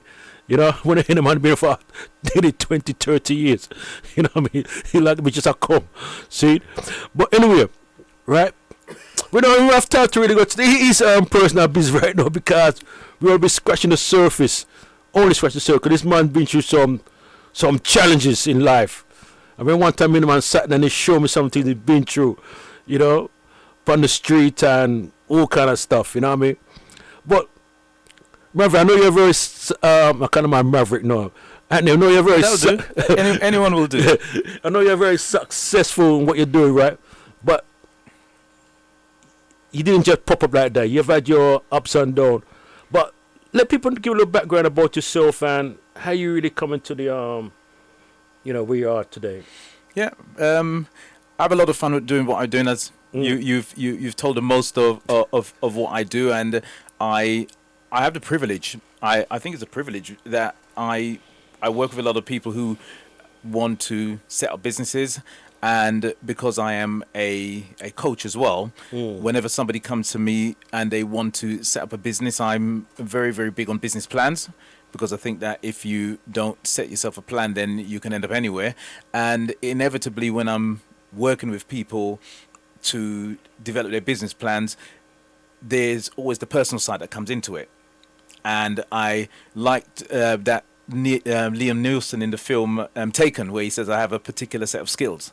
And I've got a particular set of skills. I'm able to work with people and get more out of them. I won't say the best, but get much, much more out of them. So when people ask me what I do, I help a lot of people, but I think I'm really privileged because I get to, every single day of my life, I get to listen to goals, dreams and aspirations. I get to listen to what people want to do, what they want to have, what they want to become, what they want to share. And every single day I get to do that. And I get to play a tiny little bit a part in people's success or their progress. And I think it's a privilege, because I've got some friends who are counselors, and people say to me a lot of time, when you're going down the street, why are you always smiling? Normally because I'm up to something good, but then I say, because my head is full. My head is full of people's goals, dreams and aspirations. That's all I hear all day long. When I talk to people, my friend is a counsellor. They get to listen to problems all day long and challenges. They don't smile as much as me. And they need to get counselling themselves. I don't, and that's the truth. I didn't know that. I didn't know the counsellors have to get counselling. Yeah, sure. Yeah. So when I thought about it, and I did consider counselling at one point in my life, and I thought, well, that's for the people who are experts in that. Nothing wrong with doing that. But I thought my one's a bit easier. I just get to listen to what people want to do. And if I if I can help them along the way, it's fine. So I get to do that. But you're right, it wasn't all fun. I can think back to tough times. I left home because I two problems. I was young, and as a man. There's two big problems, because as men we know everything. Yeah. We know everything. Nobody can't tell us anything. We know. So at 17, as a young man, so I had youth, and I knew everything about life, everything. So when my parents decided to, my parents were very religious. I wanted to be a DJ, and I wanted to do music. That didn't clash. That clashed. It wasn't easy to go on Saturday night in the club and Sunday morning going knocking on people's doors with the watch to hand you awake. It just didn't mesh well. So I left home when I was 17, and because I was young and I had all that wisdom, it took me about 3.5 years to become homeless. And I spent 9 months on the street, rough sleeping, and I didn't do a lot of the nighttime rough sleeping. What I would do nighttime, I would walk the streets. And back then, I'm older now. Back then with the dinosaurs, that time it was easy to walk on the streets. Nobody troubled you back then. You might get the odd, what's it called,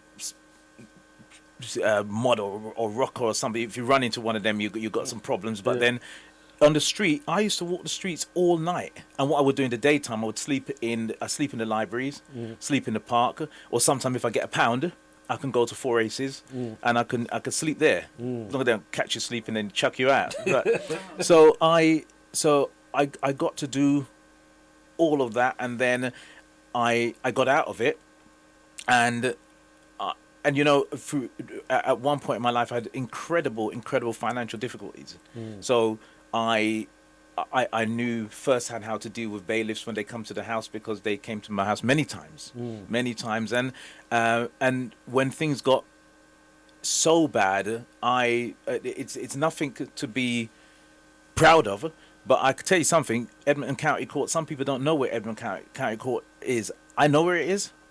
And at one point in my life, I knew every single judge in Edmonton County Court. I'd been in every single room in Edmonton County Court. I'd been there so many times battling, mostly for my mortgage, which my house is safe and everything's fine, but it was hard. So I had lots and lots of challenges along the way. But when I was around 29, I got involved in a network marketing business, and and that's where I met the people I call the special people. Mm-hmm.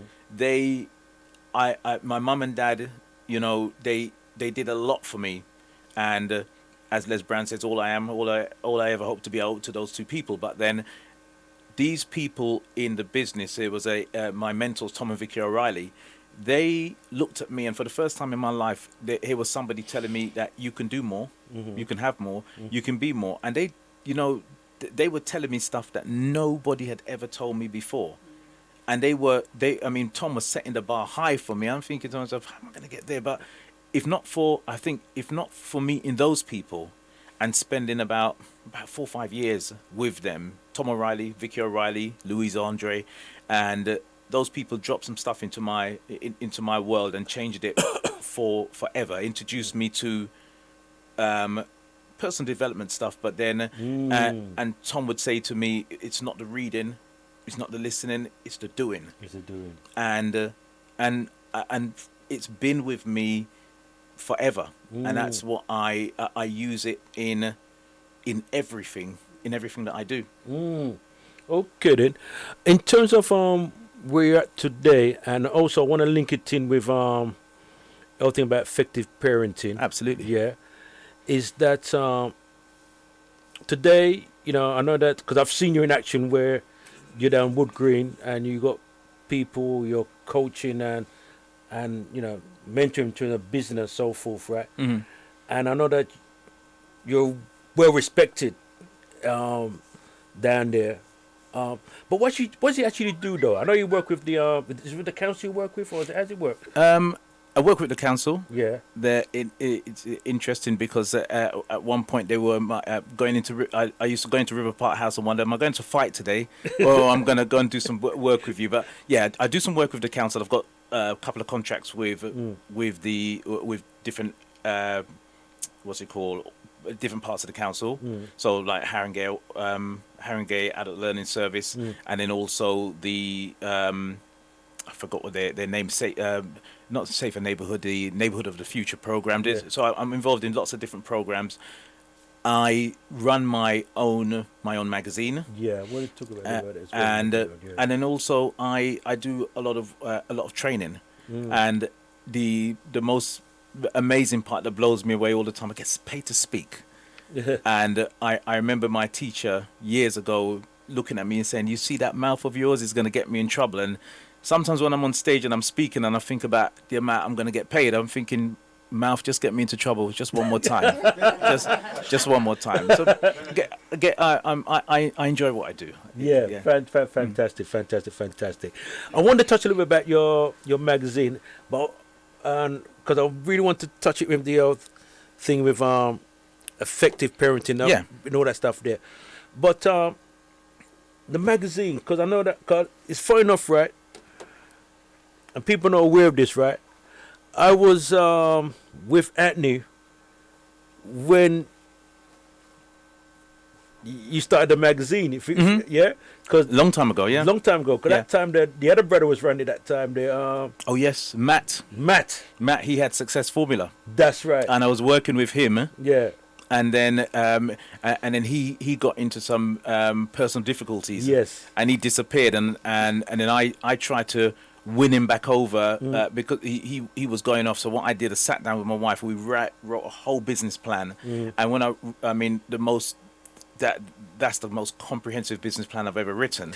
There's 89 pages. 89 pages. We did everything because I said to we tried businesses before and it didn't work. And I said to my wife, if we can't make it make sense on paper, I ain't doing it. Because I had a record shop, I had all the different things, and things had come and gone. And I thought, this time I'm going to do it the way they say you should do it. So I wrote the business plan. I sent a copy to Matt, and I thought it's going to inspire him because I thought when he reads this, he's going to say, "Let's do it." He contacts me. He says, "Well, it looks like you got everything wrapped up. You don't need me." So I went ahead without him. But yeah, the talking about effective parenting, the stuff that I've learned over the years, it has helped me. I've got 4 children. My eldest is and my grandfather. My eldest is 27, and when I think about I've never had to deal with police trouble or anything like Margaret. I mean, listening to Margaret, I think I was on easy street, but what I dealt with was battles with my daughter's mum. We split up when my daughter was 5 years old, and you know, I had always had this idea in my head that I was going to be married when I was 25 and blah blah, and all of a sudden I find myself with this child, with this partner. I'm split up, and all of a sudden my world is just shattered, and I was in the wilderness for a while, you know. Just I was working in Selfridge at the time, and I would go to work, but I wasn't working. I was just there. Just there, yeah. But where I had to work at being a good parent was, number one, I could have just walked away, because my head couldn't take it. Because once it had broken down, I thought failure. I'm a complete failure, and then I was thinking, I can't get into another relationship because I'm going to be one of them men who's got children all over the place. So I was thinking, right, that's it now. So I can't have any more children.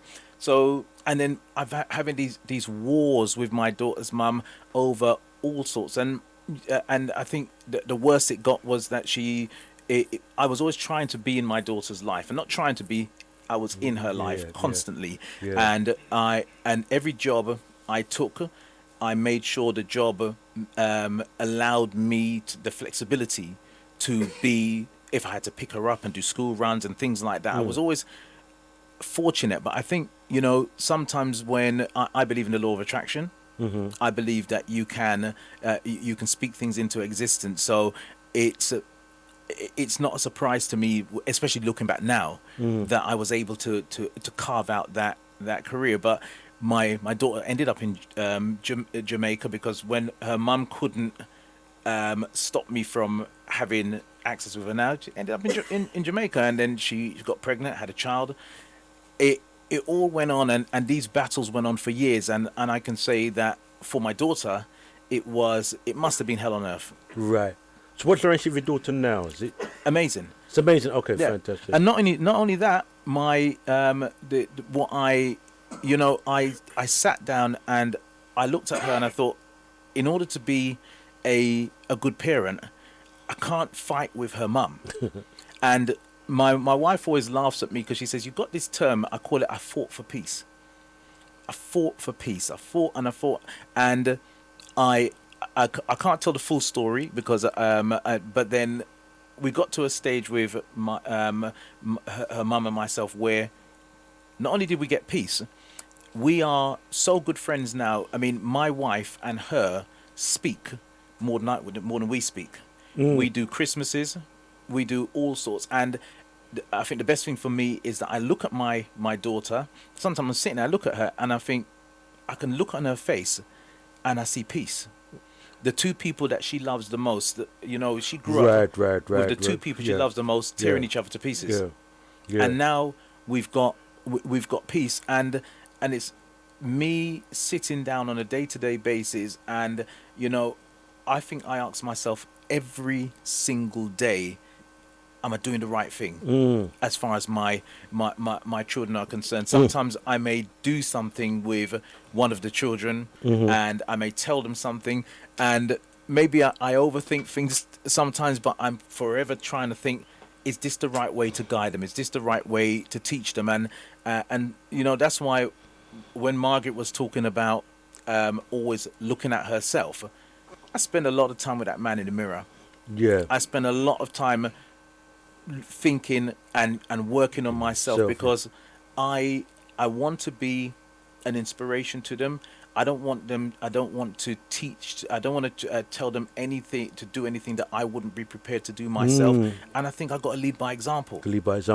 Okay then.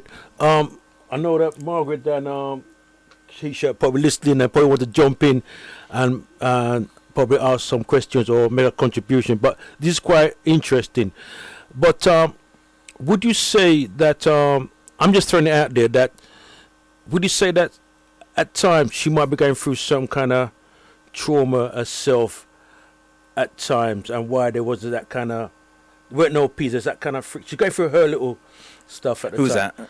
Your the baby mother at the time there. Yeah, you know, Sometimes we're not really aware of what they're going through. Yeah, we were both young. Yeah. We were both young, and you know, I said we split up.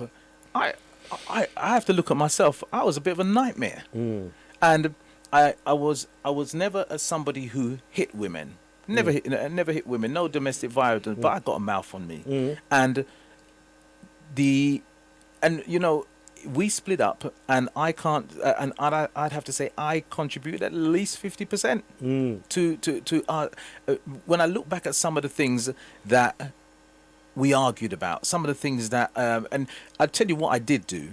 What was I'd get mad, and I'd just break things. I just break things, you know. I remember being angry one time, put my fist right through the door. So I could say that yes, I didn't hit her. I didn't do anything to her. But when you're sitting around broken furniture, when you know the stereo's there, and I've gone and put my foot through the stereo, and then I go and buy it again, like an idiot. So when I look back at it, of course she's gonna. So she may have. Of course, she had her issues, but I didn't make it easy at all. Yeah, because it's quite interesting, because I remember I was going through some challenges with my ex some years ago, right? Some serious challenges, you know what I mean, right? And you know, one time I phoned her, right, to sort something with her, and she put the phone down on me, and that just blew my head, you know what I mean? Then you just blow your head. I rang again, right, and the little one answered the phone, right? I said, you know, put what's on the phone. But what I done, you know, I'm mad, you know. Yeah. You know when you're mad, you're just mad, right? Mad, right? So I don't know why. I just to listen, right? You know, so you're a good person, you know. You done a lot of good things for me, and blah blah blah. And from then, she just changed, you know. Because all she wanted, I didn't know it at the time, you know. Just want to be acknowledged. And from then, the relationship changed. Now we're good friends. Yeah. You know. Yeah, and it's quite interesting. It's quite interesting. People will say that it's, you know, sometimes people say that it's oh, you're lucky, your situation's lucky. But I can think of two significant things. I remember, because my temper was, and I say was horrible. And I remember one day I was I went round the house, and we had almost kind of split up, and I was in there. I don't know what I was doing. I was cooking, and I was cooking, and all of a sudden she was upset about something. Asked me to go to the shop, and then I think she wanted to get me out. She said, "Go to the shop," and I was like, and I was saying, I said, "Well, I can go in a while," and she said, "No, can you just please go?" And I got really mad about it, and I've gone off the road to go and buy what she wanted, and on the way back, I've bought myself a bottle of Canai. Yeah, and I was so upset. I've got this bottle of Canai, and I thought when I get back, I'll just throw that through the window or something like that. And then I sat in the park drinking the Canai, and I didn't know. I know about self-talk now, but I was, you know, we all talk to ourselves all the time. But now I talk to myself consciously, and I understand self-talk. I understand programming. I understand all those things. But back then, I remember sitting on the chair in a bench in the park, and I said to myself, you know what? I was talking to my bad self. I said, you see, I said, you're going to sit here. And I said, the bottle was half finished. I said, I'm going to leave this here with you, and you're going to drink this, and you're going to stay here. But you can't come back to the flat with me. You need to stay there, and I'm going to leave you. So I left the drink there. When I told my friend Derek about it, he said, stupid, you should have drank the drink. But it was... I didn't plan it, but it was symbolic for me, because I just had to stop that. Yeah. And you know, from that point onward, we never had an argument. And we never had another argument, even though over the years we didn't see eye to eye. But I tell you something, I hope she doesn't mind me saying this. When my grandson was born, I had been planning in my head, and over the years, you know, we'd stop all the silly bickering, but we just weren't getting on. And my grandson was born, and my daughter's going into hospital. She says, all I want is my mum and my dad there. So, and she said, I want my mum there, and she said, I want my dad there, because any problems you'll sort them out. So we're in the delivery room, and my grandson is here, and all day long I've been thinking in my head, I got to talk to her, I've got to say something to her. And we leave the hospital about 2 o'clock in the morning. So I drop her home, and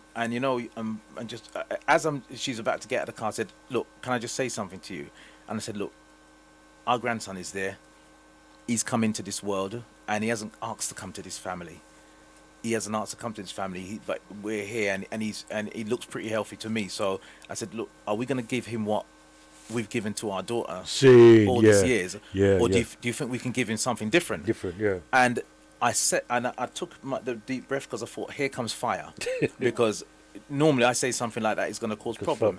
She sat there for a minute, then she looked at me and she said, okay, she said, tomorrow I'll be different. Yeah. That was it. That's amazing. That was it. And if you see us, as I said, you see us today, my wife and her are very good friends. They live about 10 minutes away from us. So, you know, it at Christmas time, we always have a day when we either they're coming to us or we're coming to them. We see each other all the time. And you know, I say, for me, being a parent is not just being a parent to my child and being there for my child. It's building a world for my child and having an example. And you know, there were times when my daughter, my eldest daughter, because I've got 3 little ones also, but there's a time with my daughter when we were always close, always very close. But when she went away and she came back, we weren't as close as we were before. And she always seemed to just call me when something went wrong. And it could be something, one time there was a problem with this guy, another time there's a mouse stuck in the vacuum cleaner, 1 o'clock in the morning, you know, and I have to go around and sort this mouse out. And I just said to my wife, if that's all that I can give to her, that she only calls me when she needs something, then that means I'm the 4th emergency service.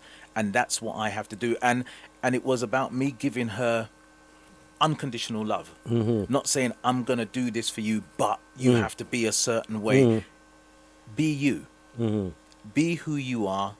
And you know, I spend a lot of time when I talk to my children, I always tell them how lucky I am to have them. And because they seem to feel that they're lucky to have me, so I needed to let them know that, you know, I'm very lucky to have you. I'm the luckiest guy. Look who I got. So it's all about love again, showing that love and affection. All right, I want to bring in Sister Margaret and Tisha inside the I teach inside the reasoning.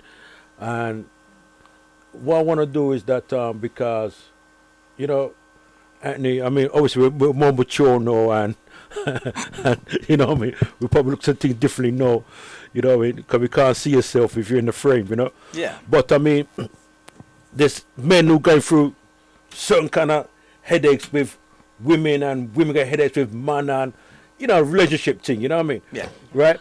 So Tisha and Margaret. Hi Trisha. You know, what you want to bring to the table here? What kind of advice you want to bring for those who are going through, you know? It's the art of communication, isn't it? And I think there's something that as you get wiser, as you get older, you kind of realize how much mess ups you've been round the corners with in relationships with each. And you know, we're loving people, but I think we get a bit passionate.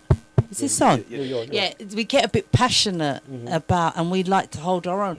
You know, like yourself, you know, having that wise mind now, and knowing that we can use our spirituality and we can use more of us. I think what it is that we've been trying to, I think my brother over there said it, that we've been trying to adapt ourselves to something, to a lifestyle that we're not. We're spiritual beings having an earthly experience, and we've always done it. You know, there's always been an order and a way that we communicate and vibes off of each other and feel each other. But I think, what are we, first generation of British people or second or whatever it is. Yeah. So I think that's where for us we've had to go that whole run of the mill to realise, you know, what it is to be a effective parent. You know, I mean, parenting was, I signed up for it, so I knew before I was going to have my first child what I was going into. I knew from I was 16 that I wanted to have children. I was going to be this kind of parent. It was going to be unconditional love. It was going to be, they were going to become, the way I see it is that I am reliving one of my ancestral journeys that I've had already. So I'm living it now in this time, and the children I'm bringing forward are the children that have come forward with me previous. So therefore we were going to relive something. And that's how I had it in my head when I got the children's father. That was another story. But we went around the corner, but we're best of friends, and we have extensive, you know, it's what we think families look like. My children, dare I say it, well, I suppose the whole world knows, they've got 21 brothers and sisters. So they've got he has a lot of children. It's never been an issue for me because I know who I am. And I know the mothers. We had our relationships sort of at different times with him, but it didn't take away from who I am. It has never taken away from who my children are. My children know all their siblings. And me and the few mothers that I know, we're all good. We're woman. We're woman. So we don't have no complex about. We don't take on the Western way to go, oh, he done this, and you know, because I've seen heartache in my sisters when they feel they've been let down by a man, and you know, and it's not, you know, it's bigger than just us emotionally having attachments. That's how I see. You know, I see it a bit different. You know? Mm-hmm.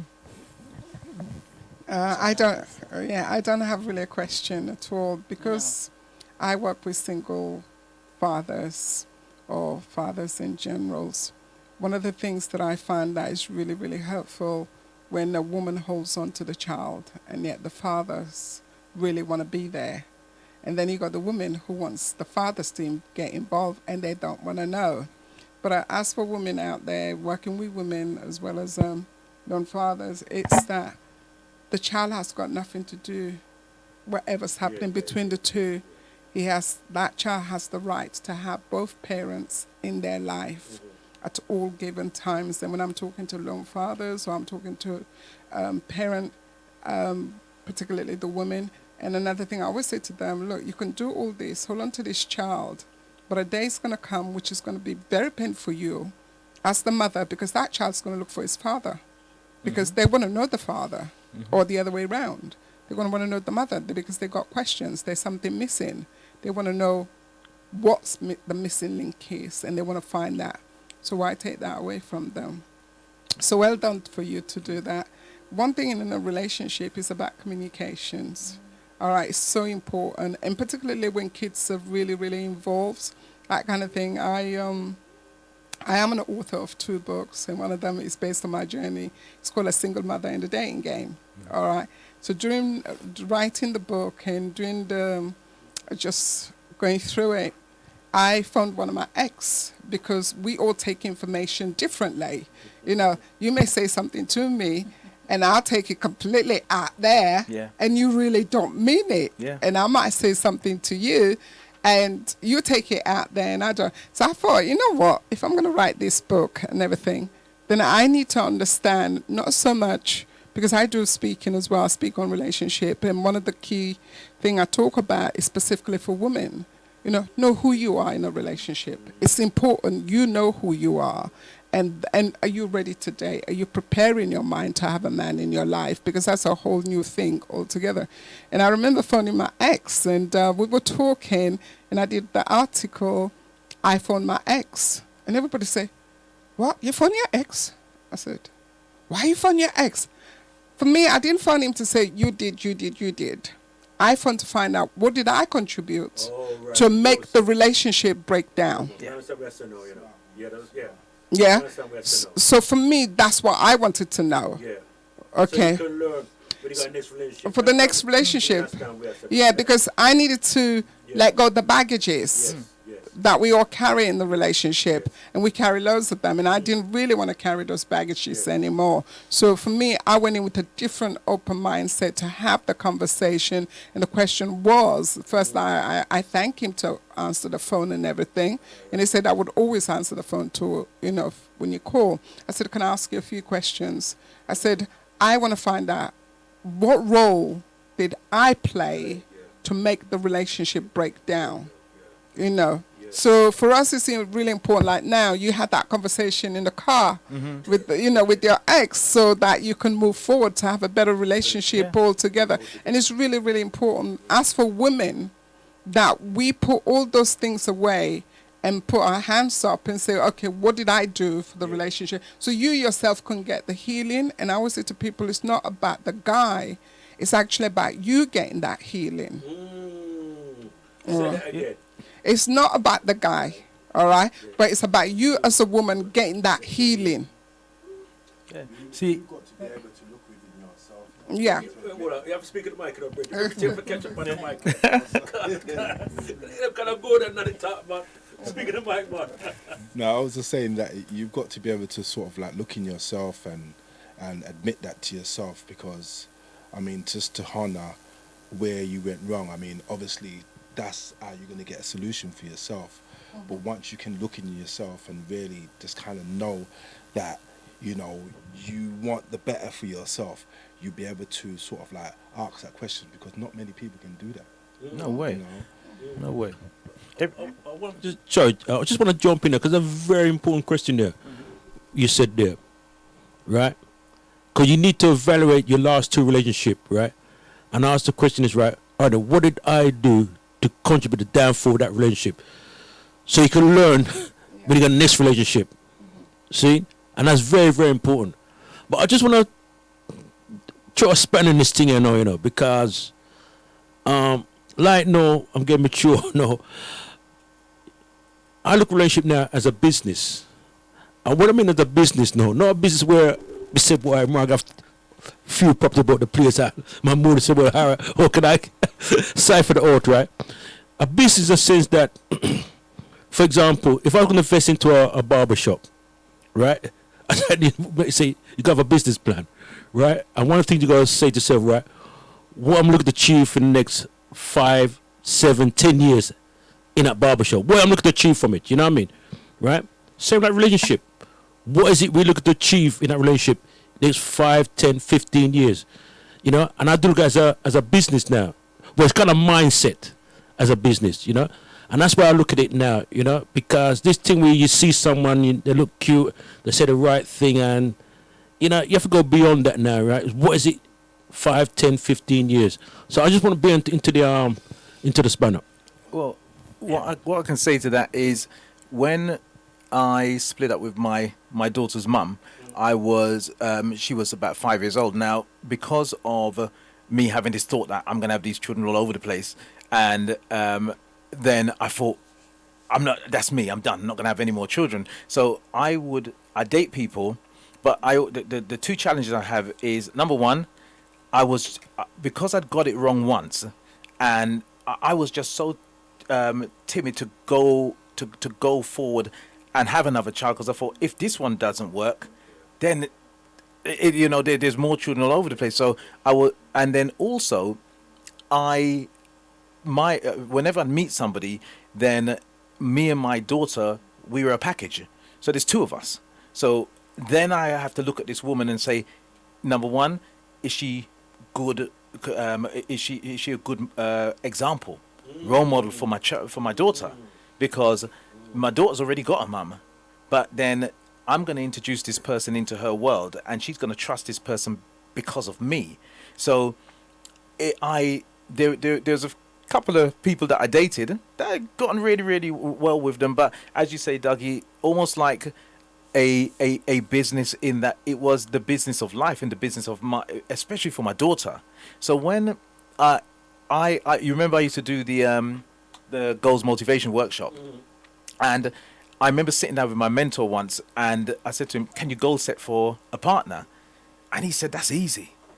He said, "That's easy." He goes, the one you did last time, because he helped me to get an extra 10,000 from for a job, and he said that one was hard because it involves so many moving pieces, organizations. He said, partners is easy. That's about 5 people, 5 or 6 people, 2 mums, 2 dads, 2 people. He said that's all that's involved in there. So I've done this workshop, and I've made a whole list of all the attributes that my partner has to have.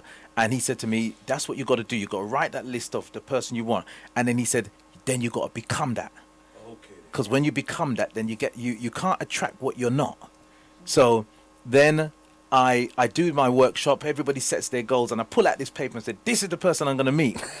And long story short, I met my wife back. It was in October 2004. The January came round, and I have this annual workshop again, and I'm telling everybody about some people were there from last year. The new people, I'm telling them about this woman that I met, and one guy goes, "No way, mate! You could never have a list that long of all the attributes. Somebody, you must have known her before."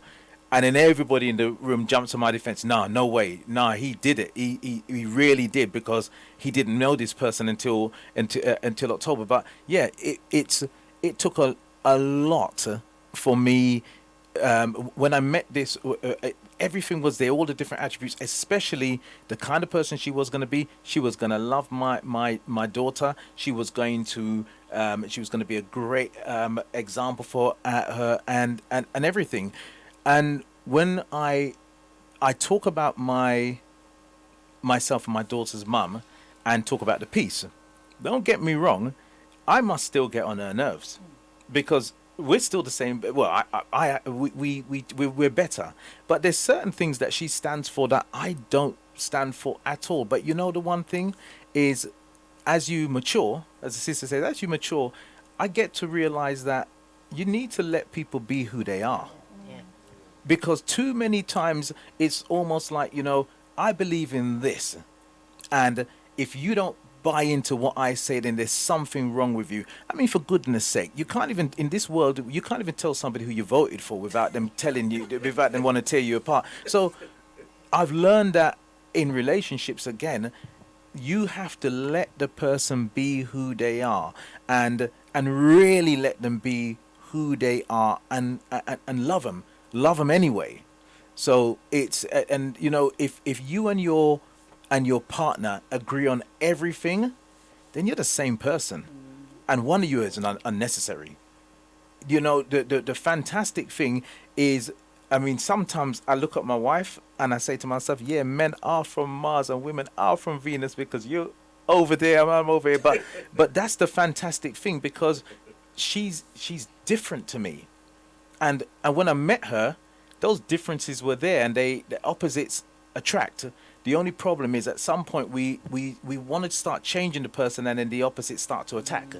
And you got to see the beauty in the difference in people.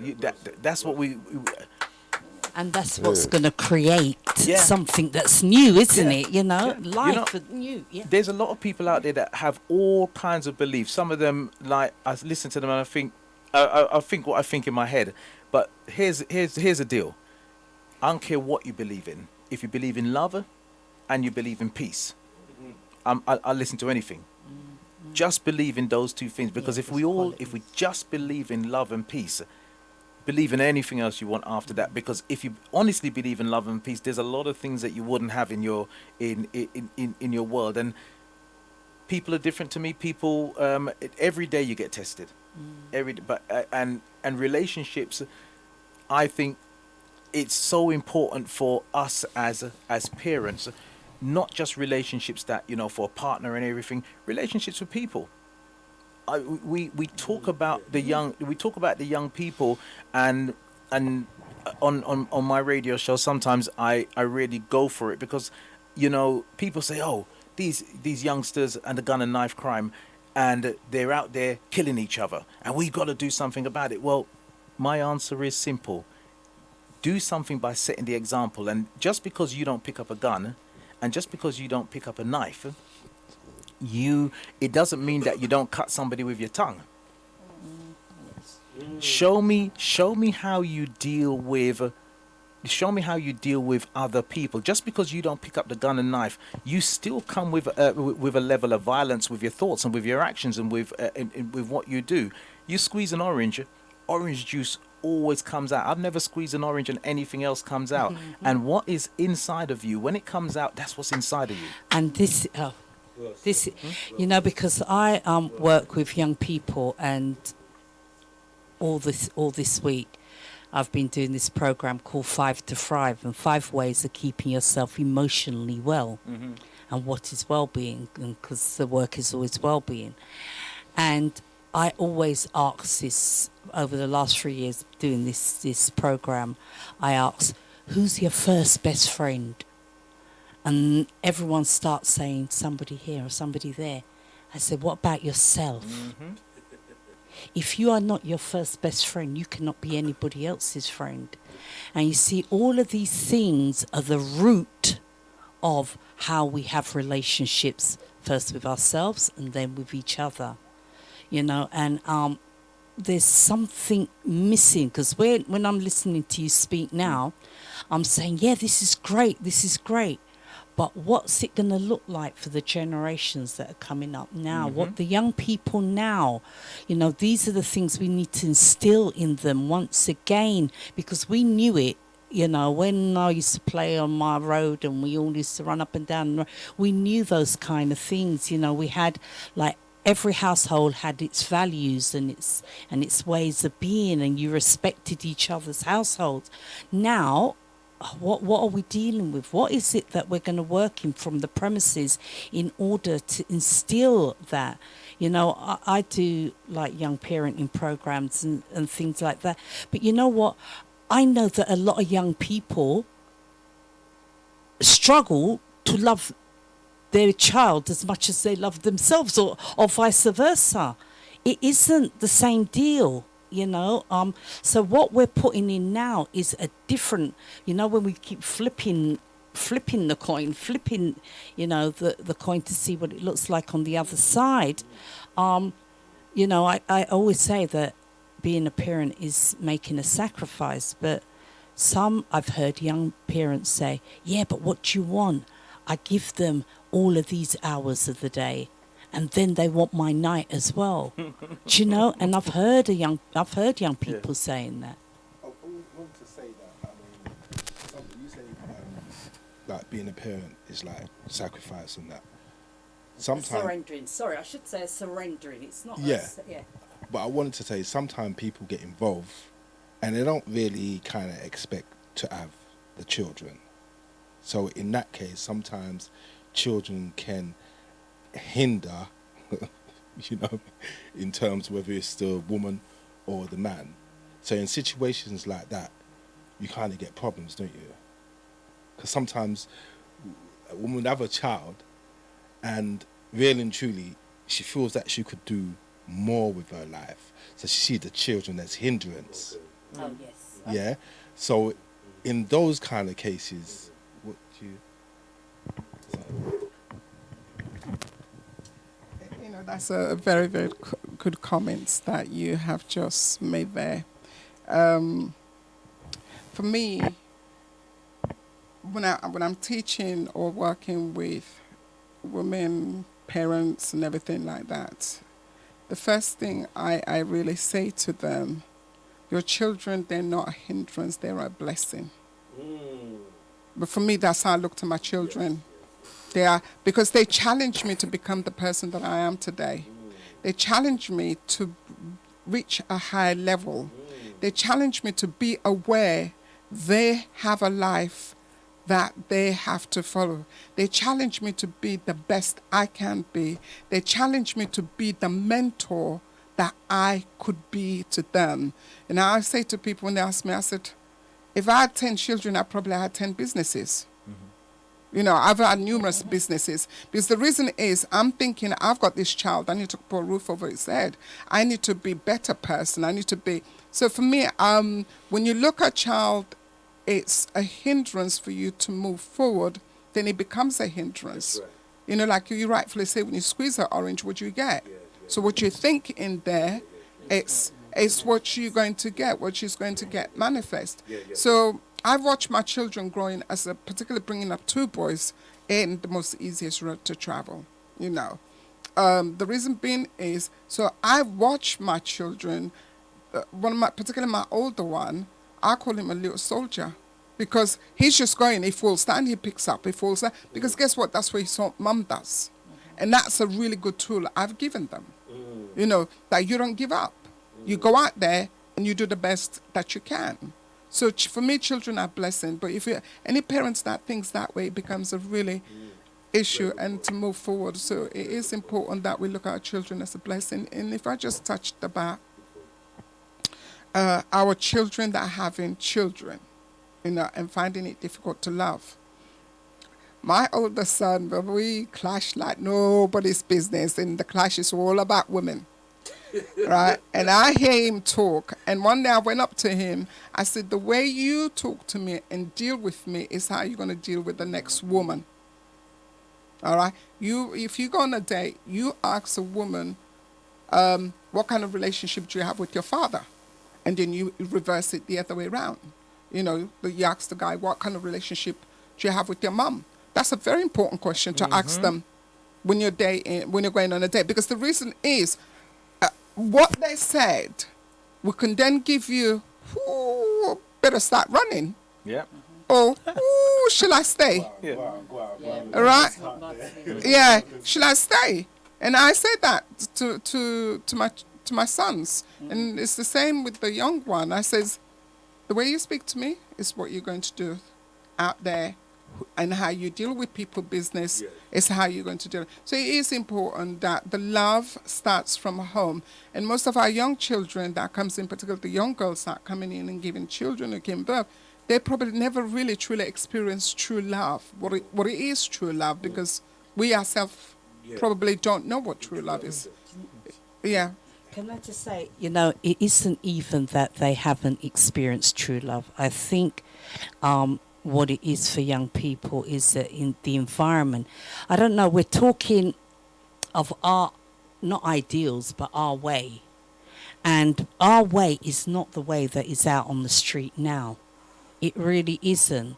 And even in how we do our work now, a lot has to change because so much has changed.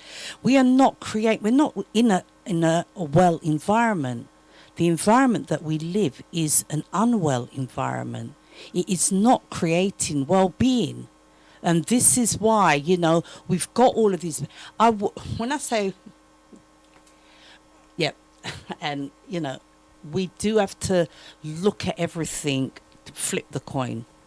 For now, what is needed in order to move forward, we know or should know that something different has to be put in place, because well-being is not the agenda. Yeah, you know, this is kind of getting a bit deep. But you know what? I'm so happy. Speaking of Mike, Sorry, I'm so happy that we're kind of talking like this. And to be honest, I always said to Dougie that I just really love to kind of always be in discussions like that with my own people, basically, because that's where it's gonna sort of like really get on for us to really start climbing. I would say that we don't really understand one another properly because of this climate. In other words, what a woman is and what a man is, in terms of where we're coming from, our melanin and so on and so forth. Because I really do believe, the simple reason, we got all these images around us, and a lot of these images don't look like us. Me growing up with my parents, and seeing the way my mum was to my father, I just know that if I was going out as a big man now, what I look for my sisters. If I can't duplicate myself, then I'm not really into it. And that's just the way how I feel. Why? Because my mum was a certain woman. I couldn't really, you know, But yeah. Oh, okay, sorry, tell me, you want to jump in? Yes, I'd just like to say that I'm glad that we've raised the awareness of the fact that, mums and dads, whether you're living together or living apart, we have to get on with each other because it has a great big influence on the children. Because we have a situation where a lot of children have been poisoned by whoever they're living with, so to speak, when really and truly at the end of the day, it has only made matters worse instead of better.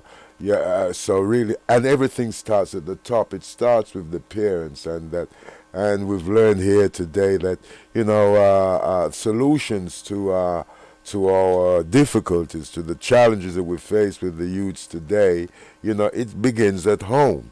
I mean, although we live in a toxic environment, and we have all these different adversities and all these distractions and and all this idolatry, all that sort of thing going on, where you're worshiping all sorts of images and material things and so on, and these become bigger than your parents, or they become our God, and so that sort of thing. So therefore, our values are diminished to one of dead things, which results in death itself.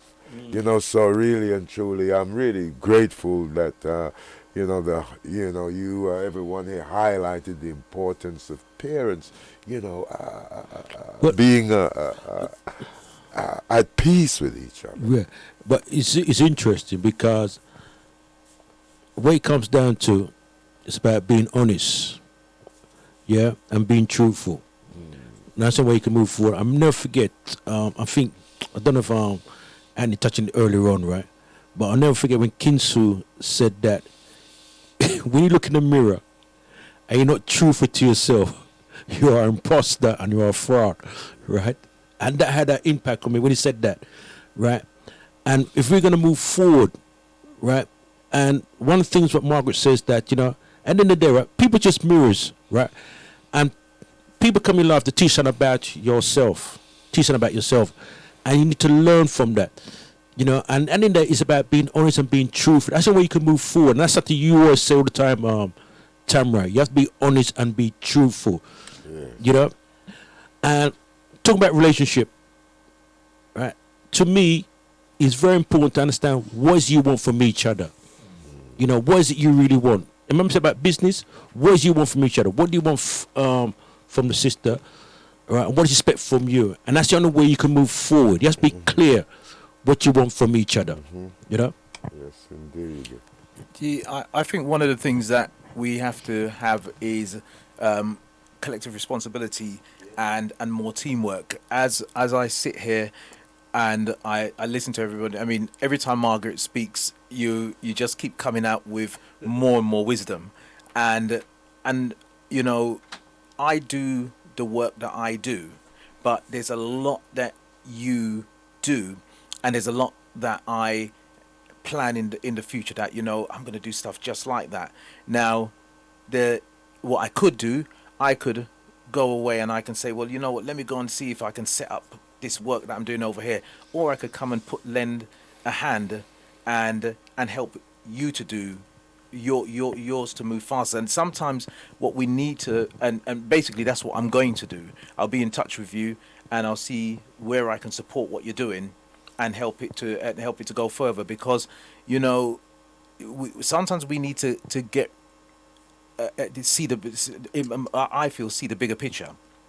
And many years ago I went to there was a advert on the radio, and this advert was talking about gun and knife crimes and changing all the things for young people. And I remember that was one of the last meetings I went to, because I just came away so disillusioned. It took place in Mellomix in Stoke Newington, and the advert was so good. I said to my wife, I'm going to go and listen. I said, but if it's no good, this will be my last one. And I've gone there, and it started off really well, but it was a succession of people getting up and saying, this is what we need to do for the young people. This is what we need to do. And my program is in Brixton, blah, blah, blah. Next person gets up. This is what we need to do. This is what we need to do. My program is in Tottenham. And it was just by the time I'd heard about 10 or 15 people speak, everybody's doing something. But you know, when you're doing all these things as individuals with no joined up working, then it doesn't work that well. It doesn't work because, you know, when you look at you look at them, these massive organizations, the ones that I used to work for, they got all the money. And they got the young people and they got everything, but they're not making a difference. They're not trying to make a difference anyway. But I stood up and I said, I'd love to see somebody say, you know what, my program's over here, and what I want to do is I want to find a way how I can join with you. I'm going to be in touch with you, Margaret. I do look forward to the event as well, because I'll hear you speak again, and it will be good to hear. I want to sit down and watch the reaction of the crowds when they hear your story and when they hear the stuff you're talking about. I think that's what we have to do. And even the sister here, you're talking about health and well-being and also the mental stuff. Without that and without the right nourishment, we're nothing. So there's a lot that people listening. I'm hoping there's people out there who are gonna glean from what you're saying, but I'm hoping there's people gonna come along and say, you know what, what we need to find a way is to get your project up and running and get a load of volunteers in there. That's what I'd love to see, because when somebody knows what they're doing, then instead of us trying to go out there and set our own one up and try to mimic or match it, get behind it and let it turn into something much more powerful. I think that is a really good topic, or a good statement you just make. One thing that I've learned running this specifically business, I say to you, I started my own business at the age of 19. So, I mean, you can wake me up and say, Margaret, go and run the business. I don't have to think. Yeah. I can just run it straight down, you know. But one thing through, particularly this charity one that I'm running, collaboration is not one of them. We don't work close together. And there's a lot of, as I attend a lot of network events, whether youth crime, knife crime, whatever it is, parent, there are so many projects out there run by black women or black men and thingy, but we're not working together. So hence that we struggle to do with the finance, where if I was going to go with this sister, with that brother, three of us come together and put an application form, we become stronger in one, that's application form. So the bigger organizations that you're talking about, they already come together, they know exactly and want the big pot. So now we're coming in to get the peanuts, because I'm quite happy to have my 10,000, but you're not having it, you know. And the next person is, so which then we're doing all the work. We know the program, we know the problem our young people are facing. We are on the ground, okay. We know exactly what's happening. We are setting all this until we come together and really work together and collaborate together. Then we're still going to have the same problem with our young people. We are. So that's one thing we need to bring together and to work together with. Yeah. So that's really important. With our children, you know, we have the key to make it possible for them to change. We have that key. Yeah. But most time we're looking outside. And until we can come together, no matter how small it is, if you come now to volunteer in my pro, I run the extra mile if somebody calls me. Even if I can't do it, I'll make sure I put 3 or 4 people around you to help you to get that program, because of my journey, because of the experience that I have. And we need to start working together for us to overcome this problem. We need to, because when the mayor funding was released, I went to one of the meetings. I saw people walk in there and I'm thinking, you're going to get that money and you ain't going to do your job. Yeah. And the thing is, and there was a good advice, the person who was doing the presentation, we welcome partnership work. I ain't seen no black people, me and them coming to partnership. And that's where we need to sort that issue. We know the issues. We know what to do. Our children can relate to us. We have a similar background. They understand the language, the culture, and everything. And that needs to change from there for us to work to get that Well, vision. okay, sorry to jump in. I'm a bit stingy with the time here now, but Anthony, you raised up some serious reasons, some cancer worms. My brain cells start to turn over a little bit, but it's a powerful reasoning, really powerful, really enjoying it, you know. And again, Anthony, you know, this is your life as well. You know what I mean? Your life. Big up to Anthony. Come and give him a clap, man. You know what I mean? Brethren. So it was good to have Anthony inside the house. Alright then. Now then, what's gonna happen now? Wadada, he might come with something because he must signal to me saying my fear. They're putting to another schedule. Right? What on with that? Just with that one down. Let me put this on first with that. And then put your phone back on over there. I don't want your phone. Just go on for a second. 1 minute or so to build my community. So let me just adjust my crown. When I'm talking about my crown, I'm not talking about the crown on my head. I'm talking about my community. That's our crown. So I'm saying Tottenham, Hackney, Wood Green, Stonebridge, Brixton. Let's link up. Let's build up this community. Let's come together as one. Yeah, we can do this. We've been talking about this for ages. Let's do it. Yeah?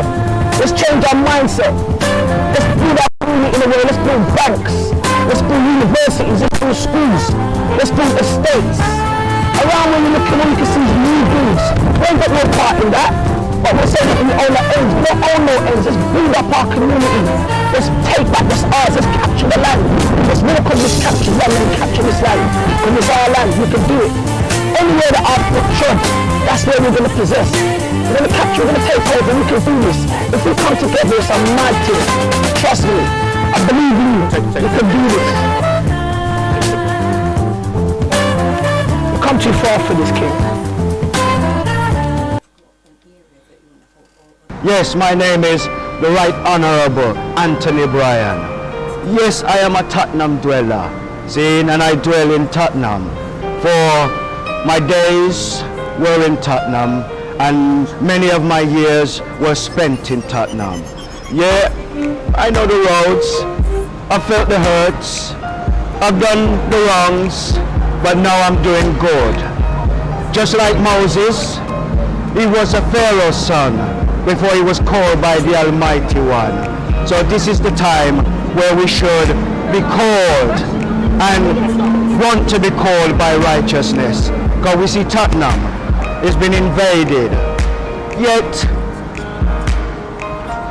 it doesn't hurt if love is the binding strength. For to be civil is to get along, and to be nice is to be nice.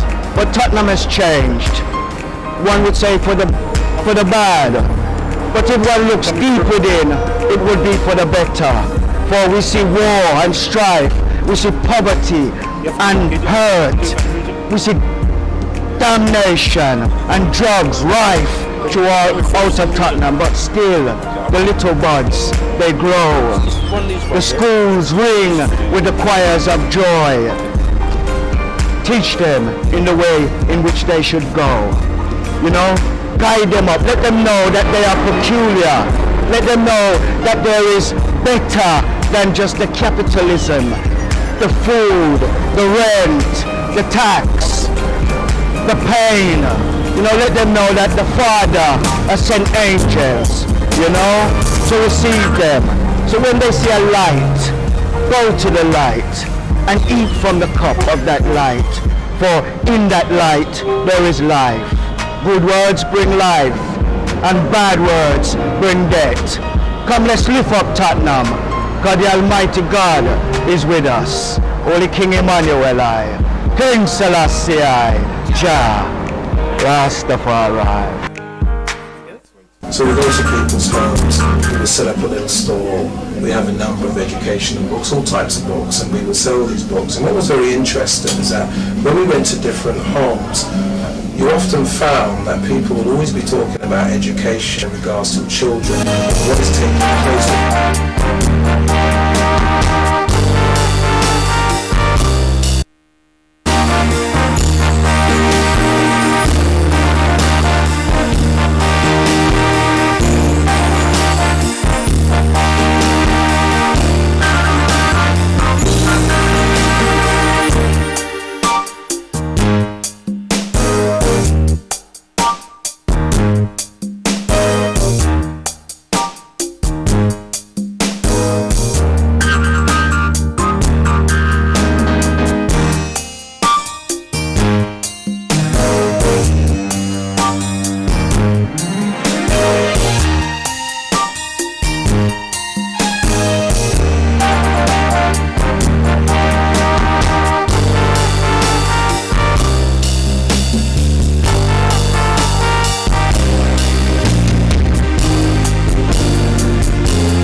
yeah, no, I never the mic on. That's what it was. It's too loud. Okay.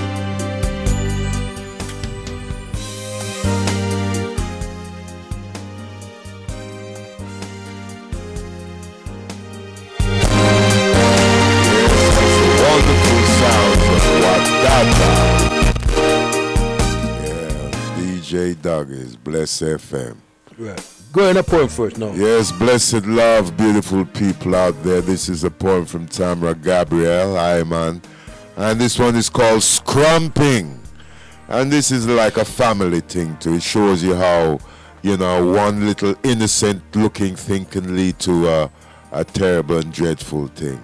And it goes like this. Scrumping. No more climbing over someone's fence to steal their apples. No, it's not stealing. In the name of scrumping was our defense. After all, they'd only fall and rot on the ground. We'll give Mama some cooking apples to make apple pie and save us some pounds. At first it all seemed to make sense, till chocolate bars slipped into our pockets to save us some pence. From chocolate bars to prison bars, through which we observe moon and stars, wondering where it all went. Then a voice said, didn't you think to ask? No. Why? Because they'd only say no. Ah, but sooner or later you'd get a yes, and the apples you'd receive wouldn't be cursed, but blessed. Blessed. Yes, Guam. Okay, then we're going to bring this segment, well, it shouldn't be this segment to a close now, but what a powerful show, you know what I mean? I have to thank the our guests, yeah. I teach you have to come back next time, because we still haven't gone through your journey yet, your story yet, you know what I mean? But you made some powerful contribution. But don't forget, on the 25th, at the Chestnut Community Center, effective parenting. And on the agenda, we're looking at everything about identity, culture, family, scene. And we do have Sista Margaret, Anthony, Charles, who, you know, jammers, you know, as you know, Itrica, and Margaret. Who else there? Brother Cass. So, and also we have Yvonne Lawson, who we work with very closely. So if people want more information, please contact me on 0788 240 3871. And this is at the Chestnut Community Center, 280 St. Anne's Road, N15 5BN, at Saturday 25th of January 2020. Okay, so we're going to bring this to a close now, and everything just done. Will be very, very lengthy, and in some cases we never really sold many books. We then started to realise, there's definitely a service that's required, and I said, I'm sure there's something that we can do, and I just couldn't get my head around it. And the idea came up, and we thought of strategy, because everything's about strategy, and then we thought about planning. And then we thought to ourselves, well, okay, let's look at school, planning in the schools. I then thought to myself, well, you can pay a teacher to teach, but you can't exactly pay a teacher to care. I'm not saying that teachers don't care, but what I'm actually saying to us, what I'm actually trying to say here is that you just think about it, a classroom has 30 kids in a classroom. It's very difficult for a teacher to manage a class of 30 children, especially when they're being disruptive and playing up. But what we thought that if we actually go to the home, you've got the opportunity to do a lot more, and you've got some understanding what takes place within the home, and this is where we can start to bring about solutions. They say you're either part of the problem or part of the solution. I think we're all part of the problem. All of us are part of the problem in some shape or form, but we all need to be part of the solution as well. That's right. Some of us make out we're not part of the problem. There is a problem, and all of us are part of that problem. Okay. So when you work with the parents now, right? From what you're saying, that obviously certain questions you put to